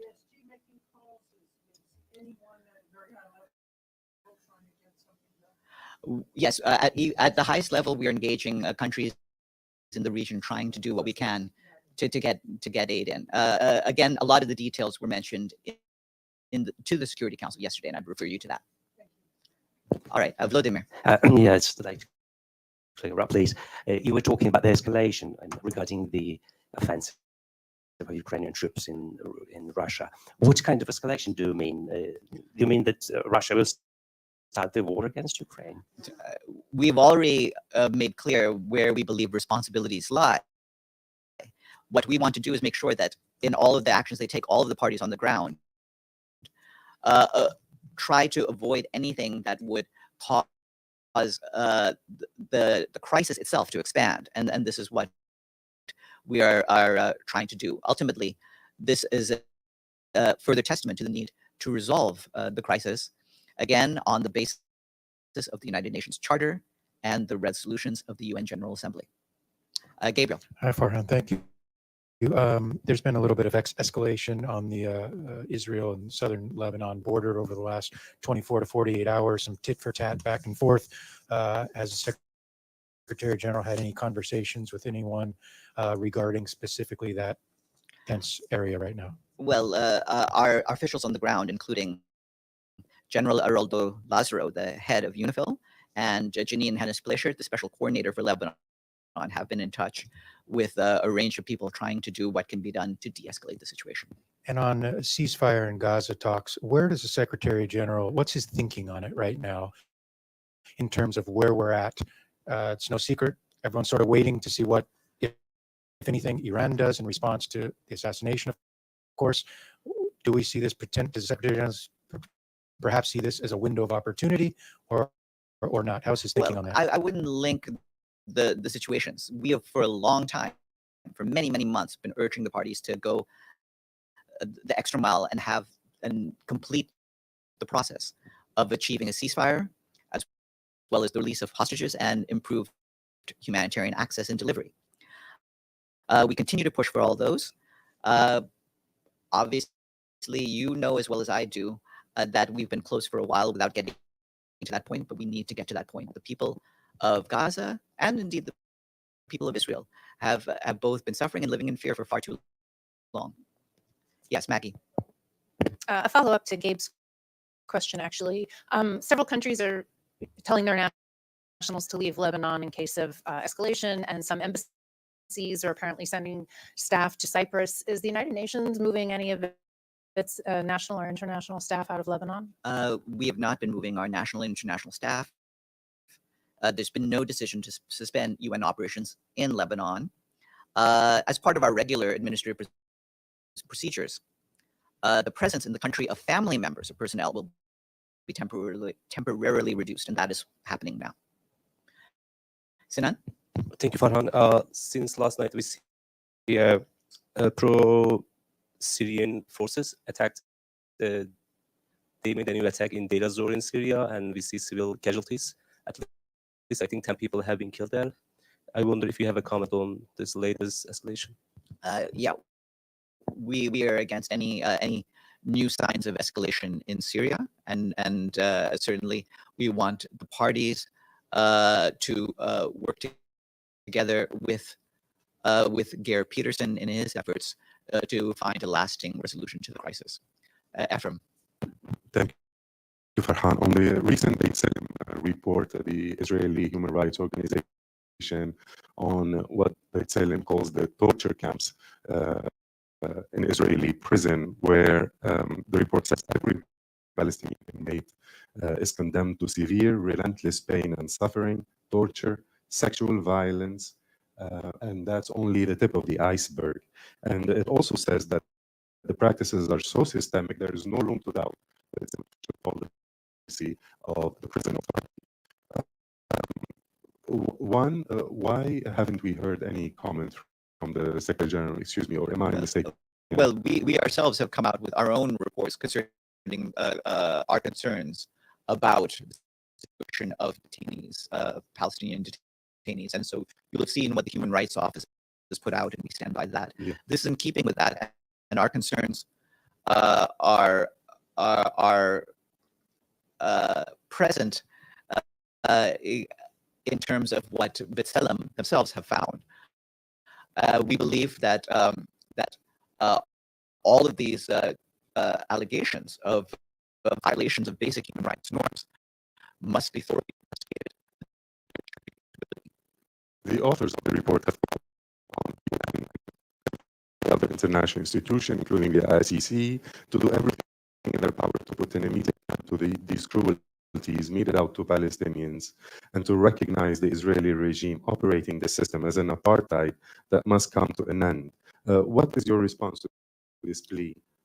We also believe that that whenever human rights norms are violated to this extent, there needs to be follow-up. Our human rights colleagues dealing with Israel and the occupied Palestinian territory will continue to follow up on all of these allegations. Pam. The WHO just put out a pretty dramatic statement about COVID increasing globally. Do you anticipate, I mean, we get more international visitors here, any kind of restrictions, or will you follow New York City as you've done in the past? We will follow the guidelines of the host authorities in New York and in the U.S., and we will follow the guidelines being encouraged by the World Health Organization. Thanks. Have a good afternoon. Oh, yes. Sorry, I didn't want to raise until everybody else had asked. No. Another follow-up. Never raise your hand late. Raise it on time so I can see it. I don't want to be a hog. On again on your staff dependents that are leaving. Are they going on commercial flights, or is there an UNHAS flight that's been put on for them? This is just through the normal procedures. Commercial. Okay. And then, do you have a rough number of how many dependents? I wouldn't share the number having to do with dependents. Do you have a rough number of how many international staff you have then? I have a rough number of international staff, and we can share that with you, but they're staying in place. Thank you. Yes, Dennis. Hi, Farhan. Mali sent a letter to United Nations Security Council in light of severance of diplomatic ties with Ukraine because of the support of terrorists and the involvement interested.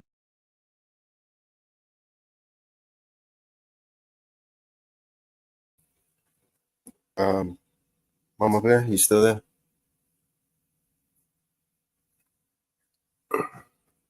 Yep. I need to go out and get some air. Okay.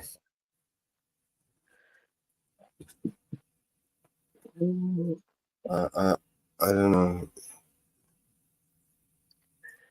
You all right? I don't know. What's going on?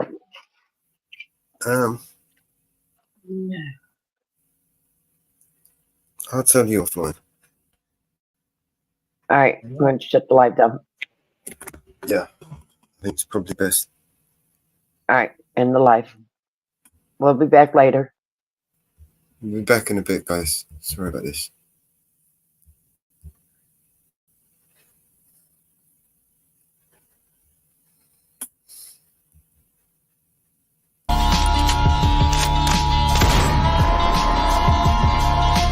This is your emergency broadcast system.